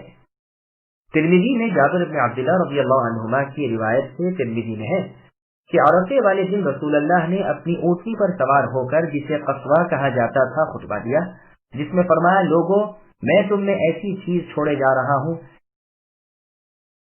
کہ اگر تم اسے لیے رہے تو ہرگز گمراہ نہیں ہوں گے، ایک کتاب اللہ اور میری عشیرت اہل بیت۔ ترمذی کی اور روایت میں ہے کہ اللہ کی نعمتوں کو مد نظر رکھ کر تم لوگ اللہ تعالیٰ سے محبت رکھو، اور اللہ تعالیٰ کی محبت کی وجہ سے مجھ سے محبت رکھو، اور میری محبت کی وجہ سے میری اہل بیت سے محبت رکھو۔ اسی مضمون کی اور احادیث ہم نے انما یرید اللہ لیذھب عنکم الرجس اہل البیت یعنی سورہ احزاب کی آیت نمبر 33 کی تفسیر میں وارد کر دی ہیں، یہاں ان کے دہرانے کی ضرورت نہیں، الحمدللہ۔ پھر آگے اللہ فرماتے ہیں جو نیک عمل کرے ہم اس کا ثواب اور بڑھا دیتے ہیں، جیسے اور آیت میں فرمایا اللہ تعالیٰ ایک ذرے کے برابر ظلم نہیں کرتے، اگر نیکی ہو تو اور بڑھا دیتے ہیں، اور اپنے پاس سے اجر عظیم عنایت فرماتے ہیں۔ بعض سلف کا قول ہے کہ نیکی کا ثواب اس کے بعد نیکی ہے اور برائی کا بدلہ اس کے بعد برائی ہے۔ پھر فرمان ہوا کہ اللہ تعالیٰ گناہوں کو بخشنے والے ہیں اور نیکیوں کی قدردانی کرنے والے ہیں، انہیں بڑھا چڑھا کر دیتے ہیں۔ پھر فرماتے ہیں کہ یہ جاہل کفار جو کہتے ہیں کہ قرآن اے نبی آپ ہی نے گھڑ لیا ہے اور اللہ تعالیٰ کے نام لگا دیا ہے، ایسا نہیں، اگر ہوتا تو اللہ تعالیٰ آپ کے دل پر مہر لگا دیتے اور آپ کو کچھ یاد نہ رہتا، جیسے اللہ نے سورہ حاقہ کی آیت نمبر 44 میں فرمایا وَلَوْ تَقَوَّلَ عَلَيْنَا بَعْضَ الْأَقَاوِيلِ الآیات، یعنی اگر یہ ہمارے رسول ہمارے دل میں کچھ باتیں لگا دیتے تو ہم ان کا داہنا ہاتھ پکڑ کر ان کے دل کی رگ کاٹ ڈالتے اور تم میں سے کوئی انہیں اس سزا سے نہ بچا سکتا، یعنی یہ بھی اگر ہمارے کلام میں کچھ بھی زیادتی کرتے، جیسا کہ تم کو اے کفارو یہ دعویٰ ہے، یہ دام تم لیے بیٹھے ہو، تو ایسا انتقام لیتے کہ دنیا کی کوئی ہستی اسے نہ بچا سکتی۔ اس کے بعد کا جملہ یمحو اللہ یختم پر معطوف نہیں بلکہ مبتدا ہے، اور مبتدا ہونے کی وجہ سے مرفوع ہے، یختم پر عطف نہیں جو مجزوم ہو۔ واو کا کتابت میں نہ آنا یہ صرف امام کے رسم الخط کی موافقت کی وجہ سے ہے، جیسے سورہ علق کی آیت نمبر 17 میں ہے سندع الزبانیہ، اس میں واو لکھنے میں نہیں آئی، اور سورہ بنی اسرائیل کی آیت نمبر 11 یدعو الانسان بالشر میں واو نہیں لکھی گئی۔ ہاں اس کے بعد کے جملے وَيُحِقُّ الْحَقَّ کا عطف یمحو اللہ پر ہے، یعنی اللہ تعالیٰ حق کو واضح اور مبین کر دیتے ہیں اپنے کلمات سے، یعنی دلائل بیان فرما کر، حجت پیش کر کے۔ وہ خوب علم والے ہیں، دیکھنے والے ہیں، دلوں کے راز، سینوں کے بھید اللہ پر کھلے ہوئے ہیں۔ وَهُوَ الَّذِي يَقْبَلُ التَّوْبَةَ عَنْ عِبَادِهِ وَيَعْفُو عَنِ السَّيِّئَاتِ وَيَعْلَمُ مَا تَفْعَلُونَ وَيَسْتَجِيبُ الَّذِينَ آمَنُوا وَعَمِلُوا الصَّالِحَاتِ وَيَزِيدُهُم مِّن فَضْلِهِ وَالْكَافِرُونَ لَهُمْ عَذَابٌ شَدِيدٌ وَلَوْ بَسَطَ اللَّهُ الرِّزْقَ لِعِبَادِهِ لَبَغَوْا فِي الْأَرْضِ وَلَكِن يُنَزِّلُ بِقَدَرٍ مَّا يَشَاءُ إِنَّهُ بِعِبَادِهِ خَبِيرٌ بَصِيرٌ وهو الذي ينزل الغيث من بعد ما قنطوا وينشر رحمته وهو الولي الحميد۔ اور اللہ ہی تو ہے جو اپنے بندوں کی توبہ قبول فرماتے ہیں اور گناہوں سے درگزر فرماتے ہیں، اور جو کچھ تم کر رہے ہو سب جانتے ہیں۔ ایمان والوں اور نیک کار لوگوں کی سنتے ہیں اور انہیں اپنے فضل سے اور زیادتی عطا فرماتے ہیں، اور کفار کے لیے سخت مار ہے۔ اگر اللہ تعالیٰ اپنے سب بندوں کی روزی فراخ کر دیتے تو وہ زمین میں فساد برپا کر دیتے، لیکن وہ اندازے کے ساتھ جو کچھ چاہتے ہیں نازل فرماتے ہیں۔ وہ اپنے بندوں سے پوری طرح خبردار ہیں اور خوب دیکھنے والے ہیں۔ وہی ہے جو لوگوں کے نا امید ہو جانے کے بعد بارش برساتے ہیں اور اپنی رحمت پھیلا دیتے ہیں۔ وہی ہے کارساز اور قابل حمد و ثنا۔ سامعین، روایتوں کی تفصیل سماعت کیجیے۔ سچی توبہ گناہوں کو مٹا دیتی ہے۔ اللہ تعالیٰ اپنا احسان اور اپنا کرم بیان فرماتے ہیں کہ وہ اپنے غلاموں پر اس قدر مہربان ہیں کہ بد سے بد گنہگار بھی جب اپنی بد کرداری سے باز آئے اور خلوص کے ساتھ اللہ کے سامنے جھکے اور سچے دل سے توبہ کرے تو وہ اپنے کرم و رحم سے اس کی پردہ پوشی کرتے ہیں، اس کے گناہ معاف فرما دیتے ہیں اور اپنا فضل اس کے شامل حال کر دیتے ہیں، جیسے اللہ تعالیٰ نے سورہ نساء کی آیت نمبر 110 میں فرمایا وَمَن يَعْمَلْ سُوءًا أَوْ يَظْلِمْ نَفْسَهُ الآیہ، یعنی جو شخص بد عملی کرے یا اپنی جان پر ظلم کرے پھر اللہ تعالیٰ سے بخشش طلب کرے تو وہ اللہ تعالیٰ کو بخشنے والے اور مہربان پائے گا۔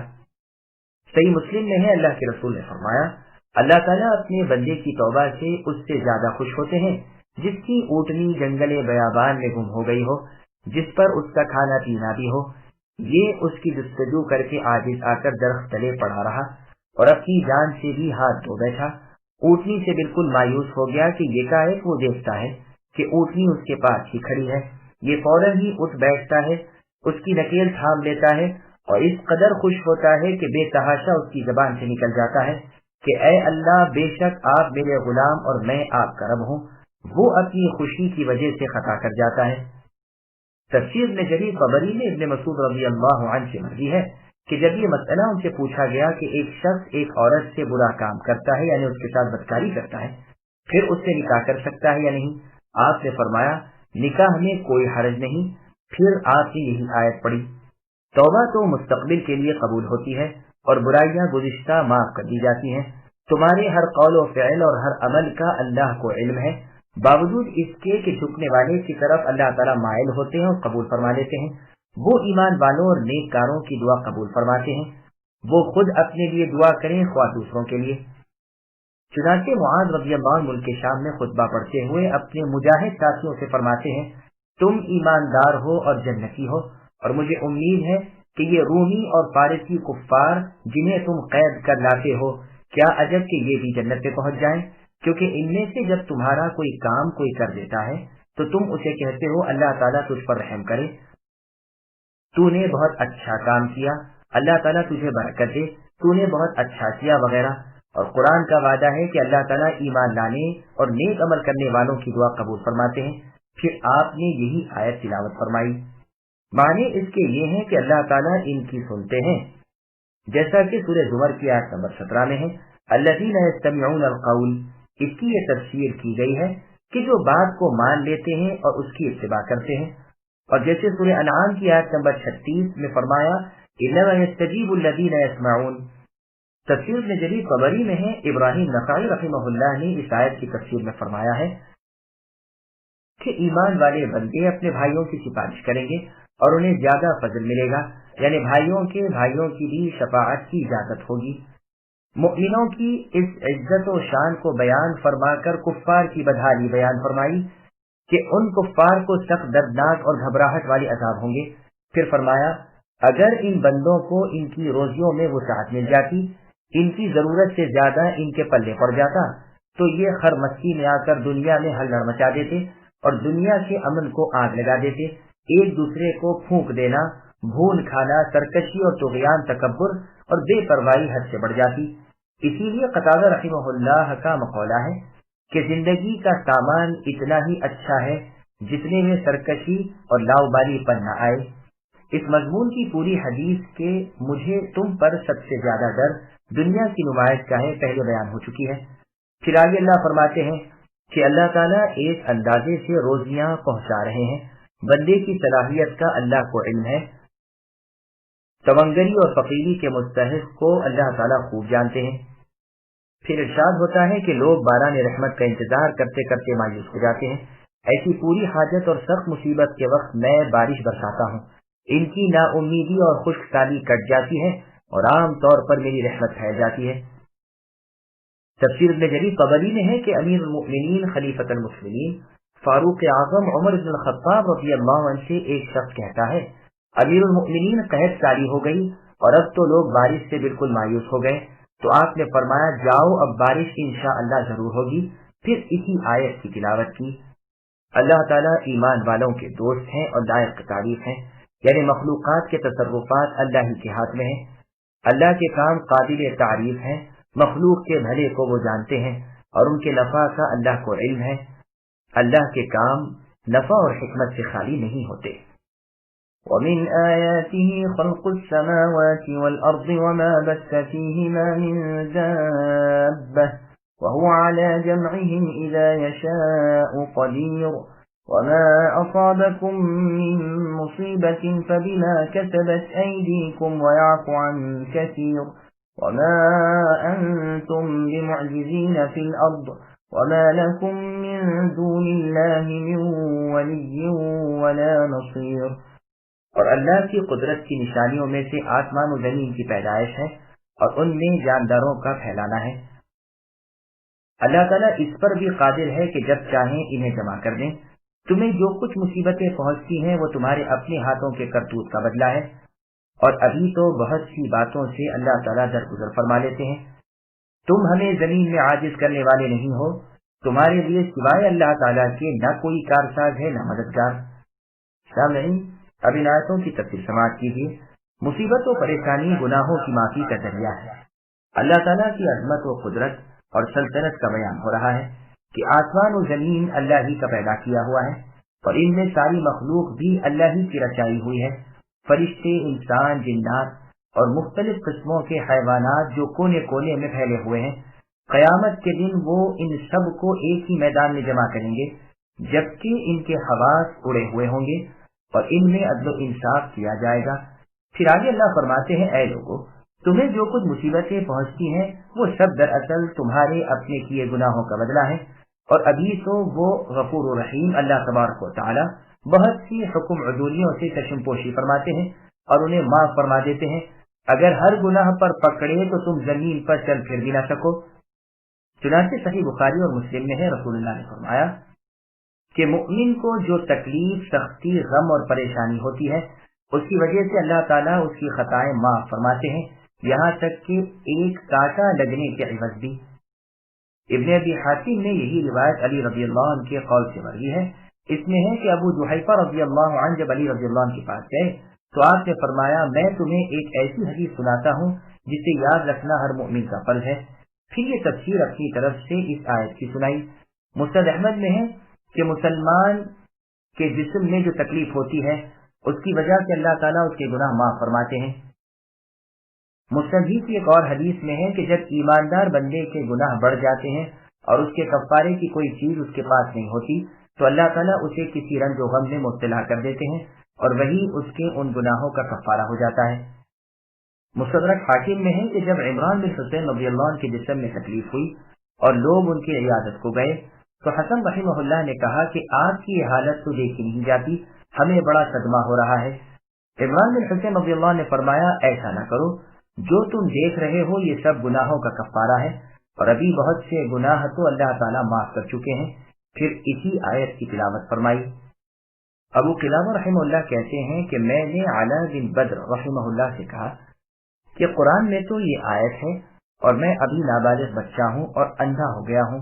آپ نے فرمایا یہ تیرے ماں باپ کے گناہوں کا بدلہ ہے۔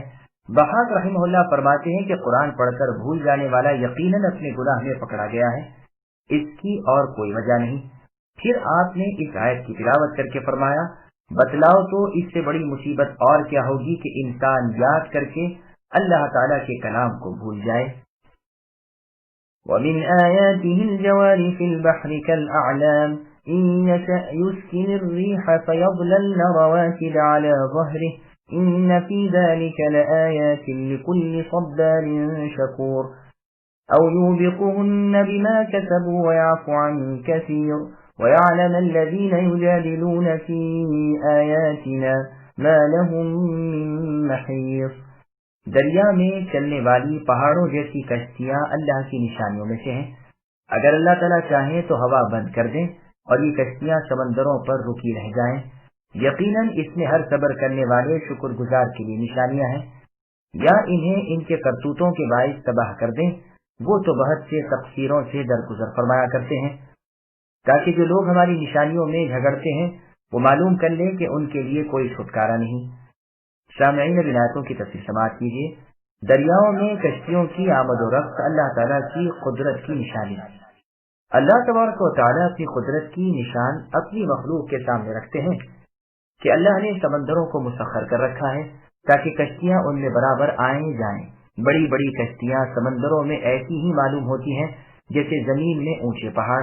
ان کشتیوں کو ادھر سے ادھر لے جانے والی ہوائیں اللہ کے قبضے میں ہیں، اگر وہ چاہے تو ان ہواؤں کو روک لے، پھر تو بادبان بیکار ہو جائیں اور کشتی رک کر کھڑی ہو جائے۔ ہر ایک کو وہ شخص جو سختیوں میں صبر کا اور آسانیوں میں شکر کا عادی ہو، اس کے لیے تو بڑی عبرت کی جا ہے۔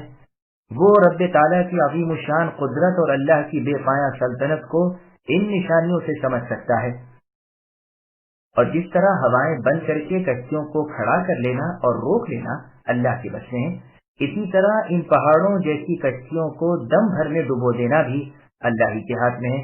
اگر وہ چاہے تو اہل کشتی کے گناہوں کے باعث انہیں غرق کر دے۔ ابھی تو وہ بہت سے گناہوں سے درگزر فرما لیتے ہیں، اور اگر سب گناہوں پر پکڑے تو جو بھی کشتی میں بیٹھے سیدھا سمندر میں ڈوبے، لیکن اللہ کی بے پایہ رحمت ان کو اس پار سے اس پار کر دیتی ہے۔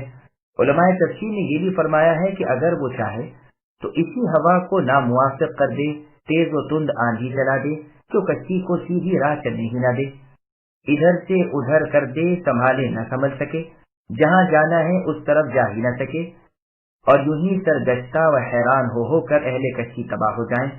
الغرض اگر بند کر دے تو کھڑے کھڑے ناکام رہیں، اگر تیز کر دے تو ناکامی۔ لیکن یہ اللہ کا لطف و کرم ہے کہ خوشگوار موافق ہوائیں چلاتے ہیں، اور لمبے لمبے سفر ان کشتیوں کے ذریعے بنی آدم طے کرتے ہیں اور اپنے مقصد کو پا لیتے ہیں۔ یہی حال پانی کا ہے کہ اگر بالکل نہ برسائے، خشک سالی رہے، دنیا تباہ ہو جائے، اگر بہت ہی برسا دے تو ترسالی کوئی چیز پیدا نہ ہونے دے اور دنیا ہلاک ہو جائے۔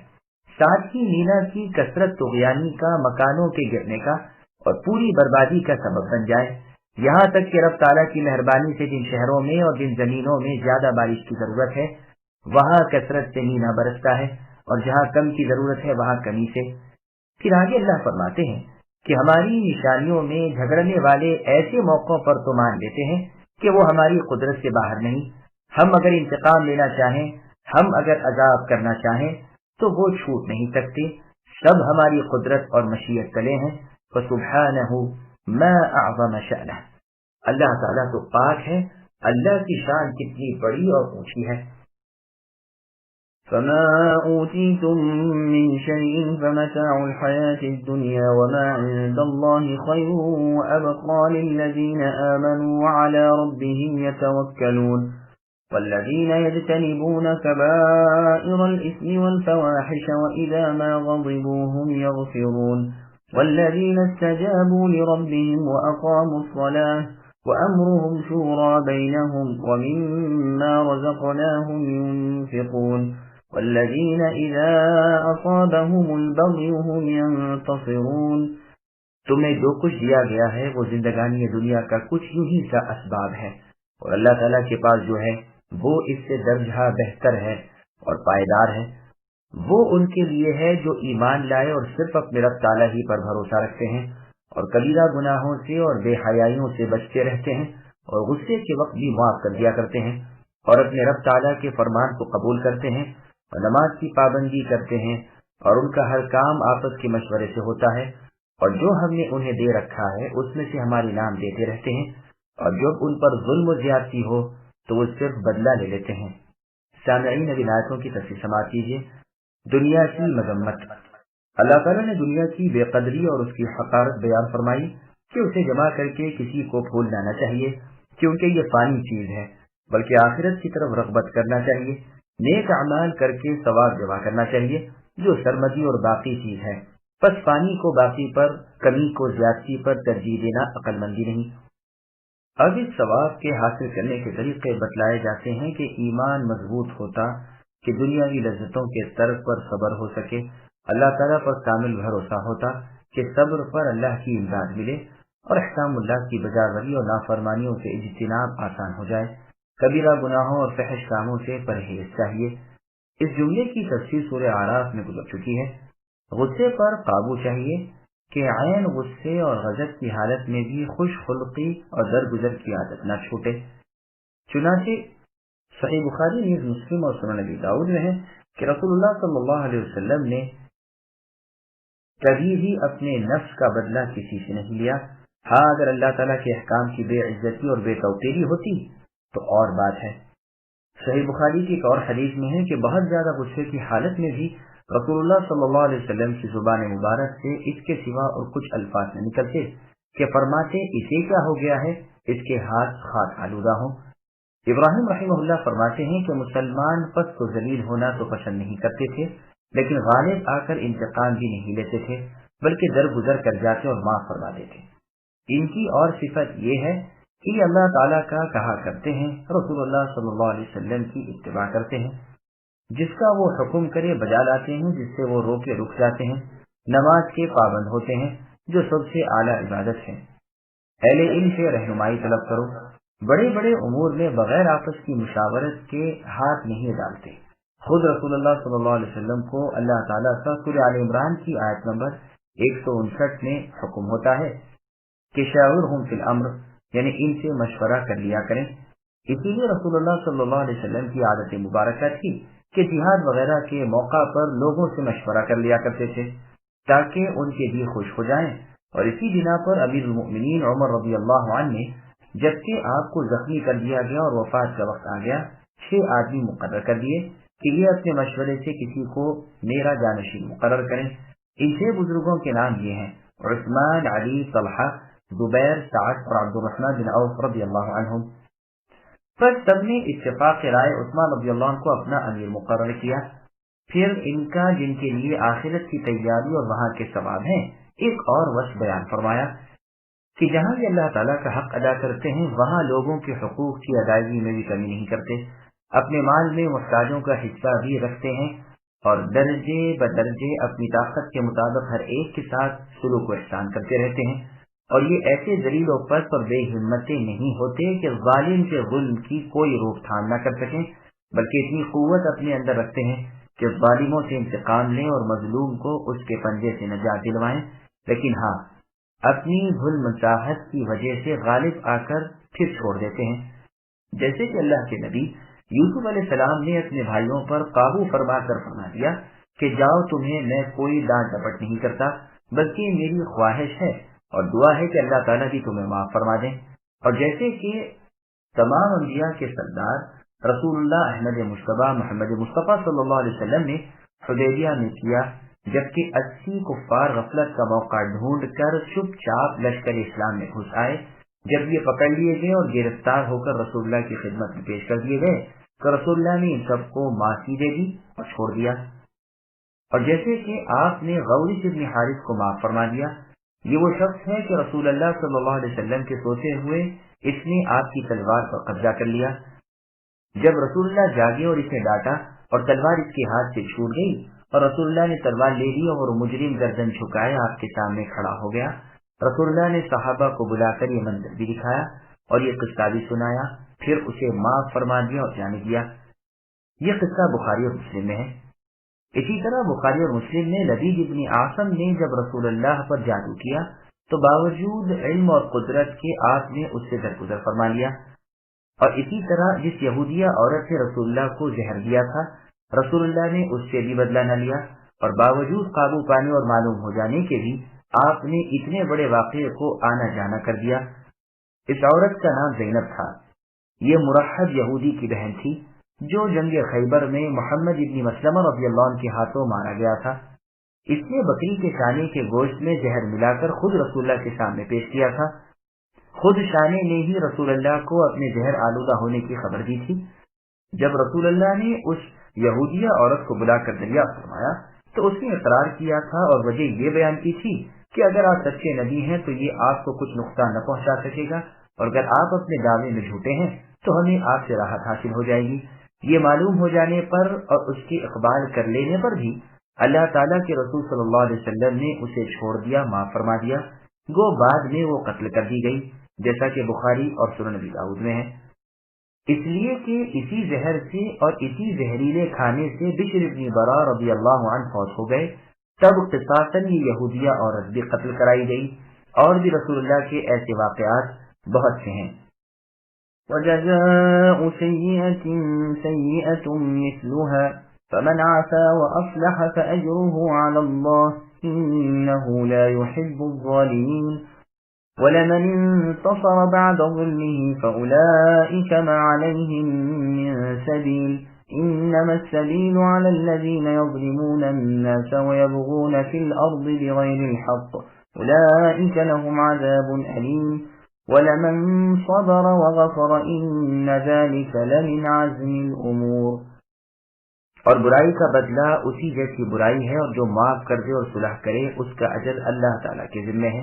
فی الواقع اللہ تعالیٰ ظالموں کو دوست نہیں رکھتے، اور جو شخص اپنے مظلوم ہونے کے بعد برابر کا بدلہ لے لے تو ایسے لوگوں پر الزام کا کوئی راستہ نہیں۔ یہ راستہ صرف ان لوگوں پر ہے جو خود دوسروں کو ظلم کریں اور زمین میں ناحق فساد کرتے پھریں، یہی لوگ ہیں جن کے لیے دردناک عذاب ہیں۔ جو شخص صبر کر لے اور معاف کر دے یقیناً یہ بڑی ہمت کے کاموں میں سے ایک کام ہے۔ سامعین اب آیتوں کی تفصیل سماعت کیجیے۔ کسی کی ایذا رسانی پر بدلے کا ذکر یا معافی۔ اللہ تعالیٰ کا ارشاد ہوتا ہے کہ برائی کا بدلہ لینا جائز ہے، جیسے اللہ تعالیٰ نے سورہ بقرہ کی آیت نمبر 194 میں فرمایا فَمَنِ اعْتَدَى عَلَيْكُمْ فَاعْتَدُوا عَلَيْهِ بِمِثْلِ مَا اعْتَدَى عَلَيْكُمْ، اور سورہ نحل کی آیت نمبر 126 میں فرمایا وَإِنْ عَاقَبْتُمْ فَعَاقِبُوا بِمِثْلِ مَا عُوقِبْتُمْ بِهِ۔ ان سب آیات کا مطلب یہی ہے، لیکن افضلیت اسی میں ہے کہ عفو و درگزر کیا جائے، جیسے اللہ نے سورہ مائدہ کی آیت نمبر 45 میں فرمایا وَالْجُرُوحَ قِصَاصٌ فَمَنْ تَصَدَّقَ بِهِ فَهُوَ كَفَّارَةٌ لَهُ، یعنی خاص زخموں کا بھی بدلہ ہے، پھر جو شخص اسے معاف کر دے تو وہ اس کے لیے کفارہ ہو جائے گا۔ یہاں بھی اللہ تعالیٰ نے فرمایا کہ جو شخص معاف کر دے اور صلح و صفائی کرے اس کا اجر اللہ تعالیٰ کے ذمہ ہے۔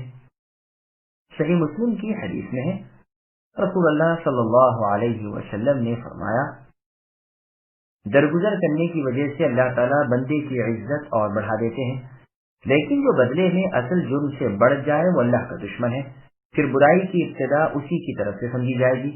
پھر آگے اللہ فرماتے ہیں جس پر ظلم ہوا اسے بدلہ لینے میں کوئی گناہ نہیں۔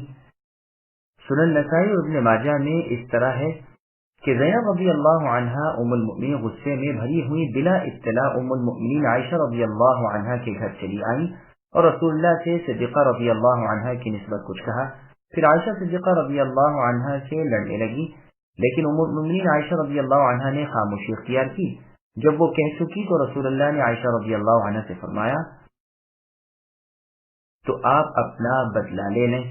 پھر جو صدیقہ رضی اللہ عنہا نے جواب دینے شروع کیے تو ام المؤمنین زینب رضی اللہ عنہا کا تھوک خشک ہو گیا، کوئی جواب نہ دے سکی اور رسول اللہ کے چہرے سے وہ صدمہ ہٹ گیا۔ الغرض اختصار یہ ہے کہ مظلوم ظالم کو جواب دے اور اپنا بدلہ لے لیا۔ پھر آگے اللہ فرماتے ہیں حرج و گناہ ان پر ہے جو لوگوں پر ظلم کریں، زمین میں بلا وجہ شر و فساد کریں۔ چنانچہ صحیح مسلم، سنن ابی داؤد، سنن ترمذی وغیرہ میں ہے رسول اللہ صلی اللہ علیہ وسلم نے فرمایا دو برا کہنے والے جو کچھ کہیں یعنی آپس میں سب کا بوجھ شروع کرنے والے پر ہے جب تک کہ مظلوم بدلے کی حد سے آگے نہ نکلے۔ ایسے فسادی لوگ قیامت کے دن دردناک عذابوں میں مبتلا کیے جائیں گے۔ محمد بن واسع رحمہ اللہ فرماتے ہیں میں مکے میں جانے لگا تو دیکھا کہ خندق پر پل بنا ہوا ہے، میں ابھی وہیں تھا جو گرفتار کر لیا گیا اور امیر بصرہ مروان بن المحلب کے پاس پہنچا دیا گیا۔ اس نے مجھ سے کہا ابو عبداللہ تم کیا چاہتے ہو؟ میں نے کہا یہی کہ اگر تم سے ہو سکے تو بنو عدی کے بھائی جیسے بن جاؤ۔ پوچھا وہ کون ہے؟ کہا علا بن زیاد کے اپنے ایک دوست کو ایک مرتبہ کسی جگہ پر عامل بنایا تو انہوں نے اسے لکھا کہ حمد و صلات کے بعد اگر تم سے ہو سکے تو یہ کرنا کہ تمہاری کمر بوجھ سے خالی رہے، تمہارا پیٹ حرام سے بچ جائے، تمہارے ہاتھ مسلمانوں کے خون و مال سے آلودہ نہ ہو، تو جب تم یہ کرو گے تو تم پر کوئی گناہ کی راہ باقی نہ رہے گی۔ یہ راہ تو ان پر ہے جو لوگوں پر ظلم کریں اور بے وجہ ناحق زمین میں فساد پھیلائیں۔ مروان نے کہا اللہ جانتے ہیں، اس نے سچ کہا۔ اور خیر خواہی کی بات کہی۔ اچھا اب کیا آرزو ہے؟ فرمایا یہی کہ تم مجھے میرے گھر پہنچا دو۔ مروان نے کہا بہت اچھا، یہ روایت ابن ابی حاتم کی ہے۔ پس ظلم و اہل ظلم کی مذمت بیان کر کے بدلے کی اجازت دے کر اب افضلیت کی طرف اللہ تعالیٰ رغبت دیتے ہوئے فرماتے ہیں کہ جو ایذا سہ لے اور برائی سے درگزر کر لے اس نے بڑی بہادری کا کام کیا، جس پر وہ بڑے ثواب اور پورے بدلے کا مستحق ہے۔ فضیل بن عیاض رحمہ اللہ کا فرمان ہے کہ جب تم سے آ کر کوئی شخص کسی اور کی شکایت کرے تو اسے تلقین کرو کہ بھائی معاف کر دو، معافی میں ہی بہتری ہے اور یہی پرہیزگاری کا ثبوت ہے۔ اگر وہ نہ مانے اور اپنے دل کی کمزوری کا اظہار کرے تو خیر کہہ دو کہ جاؤ بدلہ لے لو، لیکن اس صورت میں کہ پھر کہیں تم بڑھ نہ جاؤ، ورنہ ہم تو اب بھی یہی کہیں گے کہ معاف کر دو۔ یہ دروازہ بہت وسعت والا ہے اور بدلے کی راہ بہت تنگ ہے۔ سنو، معاف کر دینے والا تو با آرام میٹھی نیند سو جاتا ہے اور بدلے کی دھن والا دن رات متفکر رہتا ہے اور توڑ جوڑ سوچتا ہے۔ مسند احمد میں ہے کہ ایک شخص نے ابو بکر صدیق رضی اللہ عنہ کو برا بھلا کہنا شروع کیا۔ رسول اللہ بھی وہیں تشریف فرما تھے، آپ مسکرانے لگے۔ صدیق اکبر رضی اللہ عنہ خاموش تھے، لیکن جب اس نے بہت گالیاں دی تو ابو بکر رضی اللہ عنہ نے بھی بات کا جواب دیا۔ اس پر رسول اللہ ناراض ہو کر وہاں سے چل دیے۔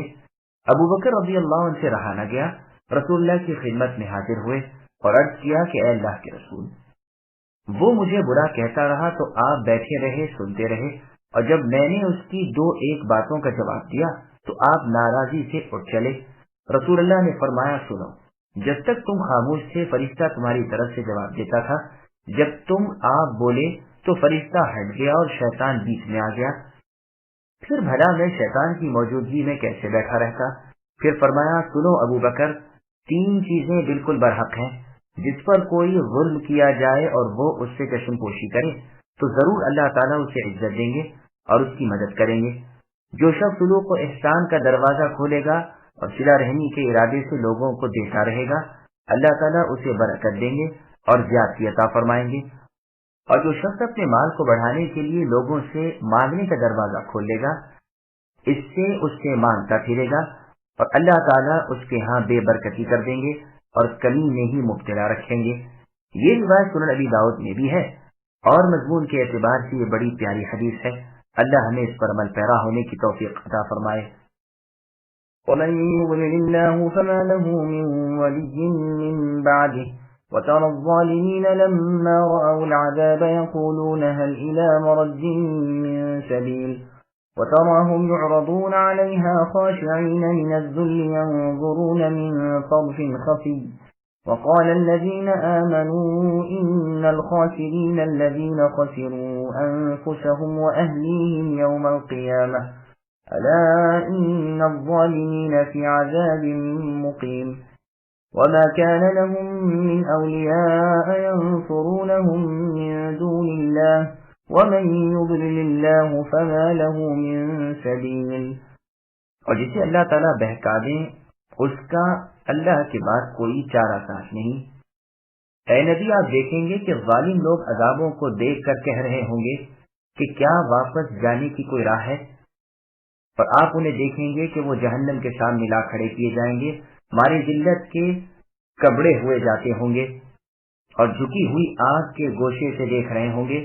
ایماندار صاف کہیں گے کہ حقیقی نقصان اٹھانے والے وہ لوگ ہیں جنہوں نے آج قیامت کے دن اپنے آپ کو اور اپنے گھر والوں کو بھی نقصان میں ڈال دیا۔ یاد رکھو کہ یقیناً ظالم لوگ دائمی عذاب میں ہیں، ان کے کوئی مددگار نہیں جو اللہ تعالیٰ سے الگ ان کی امداد کر سکیں۔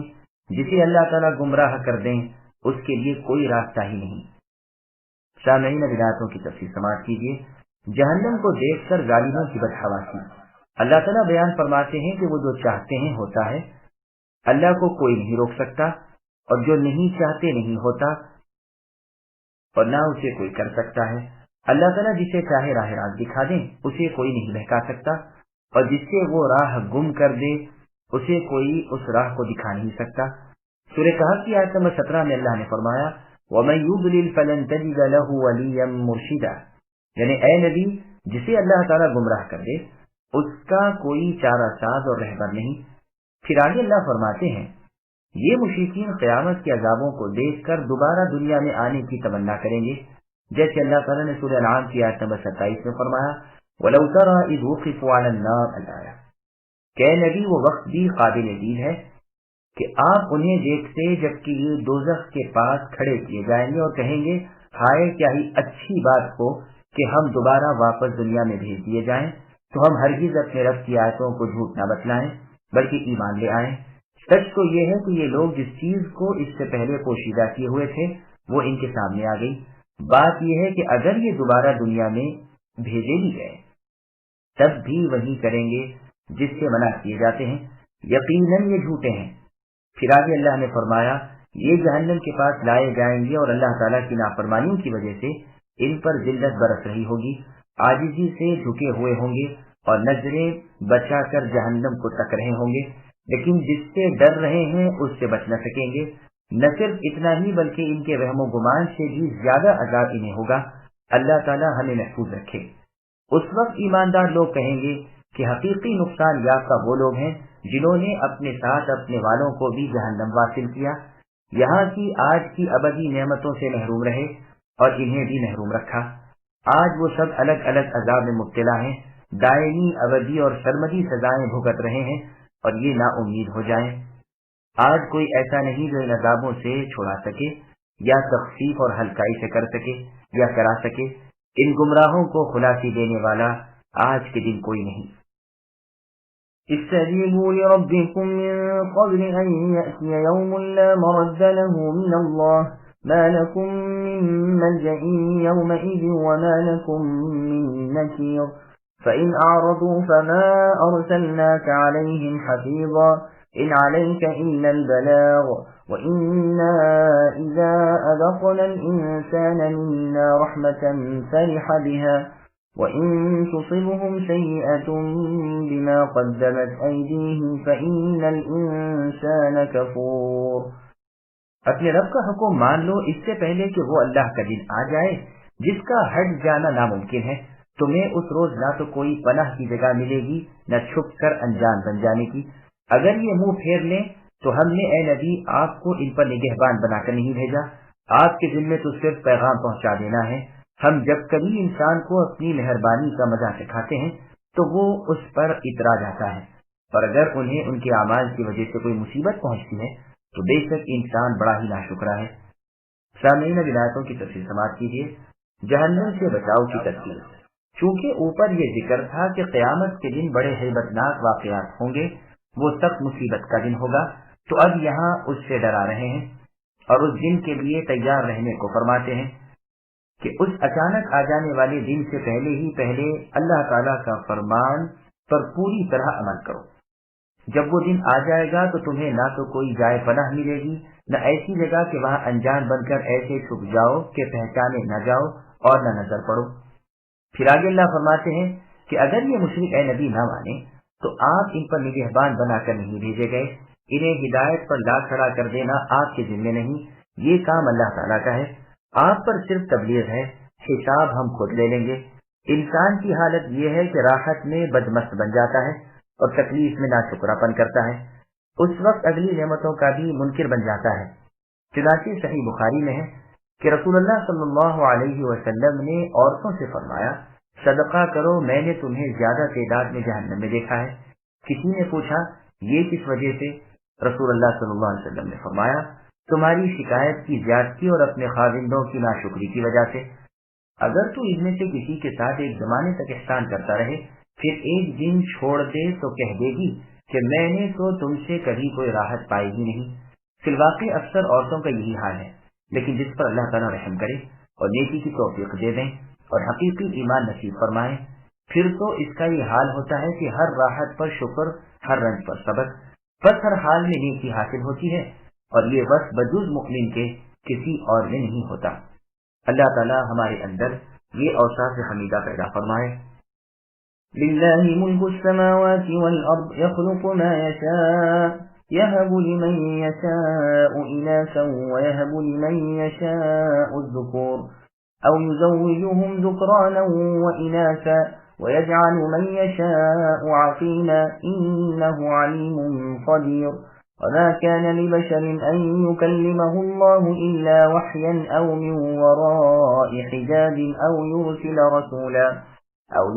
رسولا فيوحي بإذنه ما يشاء إنه علي حكيم وكذلك أوحينا إليك روحا من أمرنا ما كنت تدري ما الكتاب ولا الإيمان ولكن جعلناه نورا نهدي به من نشاء من عبادنا وإنك لتهدي إلى صراط مستقيم صراط الله الذي له ما في السماوات وما في الأرض ألا إلى الله تصير الأمور.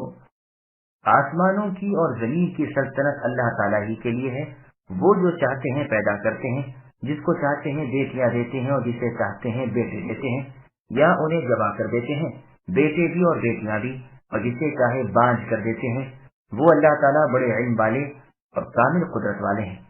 ناممکن ہے کہ کسی بندے سے اللہ تعالیٰ کلام کرے مگر ہاں بطور وحی کے یا پردے کے پیچھے سے، یا کسی فرشتے کو بھیجے اور وہ بحکم الہی جو وہ چاہے وحی کرے. بے شک اللہ تعالیٰ بزرگی والے اور حکمت والے ہیں. اور اسی طرح ہم نے اے نبی آپ کی طرف اپنے حکم سے روح کو اتارا ہے. آپ اس سے پہلے یہ بھی نہیں جانتے تھے کہ کتاب کیا چیز ہے اور ایمان کیا چیز ہے، لیکن ہم نے اسے نور بنا کر اس کے ذریعے سے اپنے بندوں میں سے جسے چاہا ہدایت کر دی. بے شک آپ راہ حق کی رہبری کر رہے ہیں، اس اللہ تعالیٰ کی راہ کی کہ جس کی ملکیت میں ہے جو کچھ آسمانوں اور زمین میں ہے. آگاہ رہو، سب کام اللہ تعالیٰ ہی کی طرف لوٹتے ہیں. سامعین اب آیتوں کی تفسیر سماعت کیجیے. پوری کائنات کا تصرف اللہ تعالیٰ کے اختیار میں ہے. اللہ تعالیٰ فرماتے ہیں کہ خالق، مالک اور متصرف زمین و آسمان کے صرف اللہ تعالیٰ ہی ہیں. وہ جو چاہتے ہیں ہوتا ہے، جو نہیں چاہتے نہیں ہوتا. جسے چاہے دیں، جسے چاہے نہ دیں، جو چاہے پیدا کر دیں اور بنائے، جسے چاہے صرف لڑکیاں دیں جیسے لوط علیہ السلام، اور جسے چاہے صرف لڑکے ہی عطا فرماتے ہیں جیسے ابراہیم خلیل اللہ علیہ السلام، اور جسے چاہے لڑکے لڑکیاں سب کچھ دیتے ہیں جیسے محمد صلی اللہ علیہ وسلم، اور جسے چاہے لا ولد رکھتے ہیں جیسے یحییٰ اور عیسیٰ علیہ السلام. بس یہ 4 قسمیں ہوئیں، لڑکیوں والے، لڑکوں والے، دونوں والے اور دونوں سے خالی ہاتھ. وہ اللہ تعالیٰ علم والے ہیں، ہر مستحق کو بخوبی جانتے ہیں، قادر ہیں، جس طرح کا چاہا تفاوت رکھتے ہیں. بس یہ مقام بھی مثل اس فرمان الہی کے ہے کہ جو عیسیٰ علیہ السلام کے بارے میں ہے کہ تاکہ ہم عیسیٰ کو لوگوں کے لیے نشان یعنی دلیل قدرت بنائیں اور دکھا دیں کہ ہم نے مخلوق کو 4 طور پر پیدا کیا. آدم علیہ السلام صرف مٹی سے پیدا ہوئے، نہ ماں نہ باپ. حوا علیہ السلام آپ کی بیوی صرف مرد یعنی آدم علیہ السلام کی پسلی سے پیدا ہوئی. باقی کل انسان مرد و عورت دونوں سے، سوائے عیسیٰ علیہ السلام کے کہ وہ صرف عورت یعنی اپنی والدہ مریم علیہ السلام سے بغیر مرد کے پیدا کیے گئے. پس عیسیٰ علیہ السلام کی پیدائش سے یہ 4 قسمیں پوری ہو گئی. بس یہ مقام ماں باپ کے بارے میں تھا اور وہ مقام اولاد کے بارے میں. اس کی بھی 4 قسمیں اور اس کی بھی 4 قسمیں. سبحان اللہ، یہ ہے اللہ تعالیٰ کے علم و قدرت کی نشانی. وحی کی مختلف صورتیں، مقامات و مراتب و کیفیات وحی کا بیان ہو رہا ہے کہ کبھی تو رسول اللہ صلی اللہ علیہ وسلم کے دل میں وحی ڈال دی جاتی ہے جس کے وحی الہی ہونے میں رسول اللہ صلی اللہ علیہ وسلم کو کوئی شک نہیں رہتا. جیسے صحیح ابن حبان میں حدیث ہے کہ روح القدس نے میرے دل میں یہ بات پھونکی ہے کہ کوئی شخص بھی جب تک اپنی روزی اور اپنا وقت پورا نہ کرے ہرگز نہیں مرتا. پس اللہ تعالیٰ سے ڈرو اور روزی کی طلب میں اچھائی اختیار کرو. یا پھر اللہ تعالیٰ پردے کی اور سے بات کرتے ہیں جیسے موسیٰ علیہ السلام سے بات کی، کیونکہ انہوں نے کلام سن کر جمال دیکھنا چاہا لیکن وہ پردے میں تھا. چنانچہ سنن ترمذی میں اور ابن ماجہ میں ہے کہ رسول اللہ صلی اللہ علیہ وسلم نے جابر بن عبداللہ رضی اللہ عنہما سے فرمایا تھا کہ اللہ تعالیٰ نے کسی سے کلام نہیں کیا مگر پردے کے پیچھے سے، لیکن تمہارے والد عبداللہ سے آمنے سامنے کلام کیا. یہ جنگ احد میں کفار کے ہاتھوں سے شہید کیے گئے تھے، لیکن یہ یاد رہے کہ یہ کلام عالم برزخ کا ہے، اور جس کلام کا ذکر ہے اس سے مراد دار دنیا کا کلام ہے، یا اپنے قاصد کو بھیج کر اپنی بات اس تک پہنچائے جیسے جبرائیل علیہ السلام وغیرہ فرشتے رسولوں کے پاس آتے رہے. وہ اللہ تعالیٰ علو یعنی بلندی اور بزرگی والے ہیں، ساتھ ہی حکیم اور حکمت والے ہیں. روح سے مراد قرآن ہے۔ اللہ تعالیٰ فرماتے ہیں کہ اس قرآن کو بذریعہ وحی کے ہم نے اے نبی آپ کی طرف اتارا ہے، کتاب اور ایمان کو اس تفصیل کے ساتھ جو ہم نے اپنی کتاب میں کی ہے۔ آپ اس سے پہلے جانتے بھی نہ تھے، لیکن ہم نے اس قرآن کو نور بنایا ہے تاکہ اس کے ذریعے سے ہم اپنے ایماندار بندوں کو راہ راست دکھلائیں، جیسے اللہ تعالیٰ نے سورہ حمیم سجدہ کی آیت نمبر 4 میں فرمایا، قل هو للذین آمنوا الآیہ، اے نبی کہہ دیجیے کہ یہ قرآن ایمان والوں کے واسطے ہدایت و شفا ہے، اور بے ایمانوں کے کان بہرے اور آنکھیں اندھی ہیں۔ پھر آگے اللہ نے فرمایا کہ اے نبی صلی اللہ علیہ وسلم، آپ صریح اور مضبوط حق کی رہنمائی کر رہے ہیں۔ پھر صراط مستقیم کی تشریح کی اور فرمایا اسے شرع مقرر کرنے والے خود اللہ تعالیٰ ہیں، جس کی شان یہ ہے کہ آسمانوں زمینوں کے مالک اور اللہ تعالیٰ وہی ہے، ان میں تصرف کرنے والے اور حکم چلانے والے بھی وہی ہیں۔ کوئی اللہ کے کسی حکم کو ٹال نہیں سکتا، تمام معاملات اللہ کی طرف پھیرے جاتے ہیں، وہی سب کاموں کے فیصلے کرتے ہیں اور حکم کرتے ہیں۔ اللہ تعالیٰ پاک اور برتر ہے ہر اس چیز سے جو اللہ کی نسبت ظالم اور منکرین کہتے ہیں، وہ بلندیوں اور بڑائیوں والے ہیں۔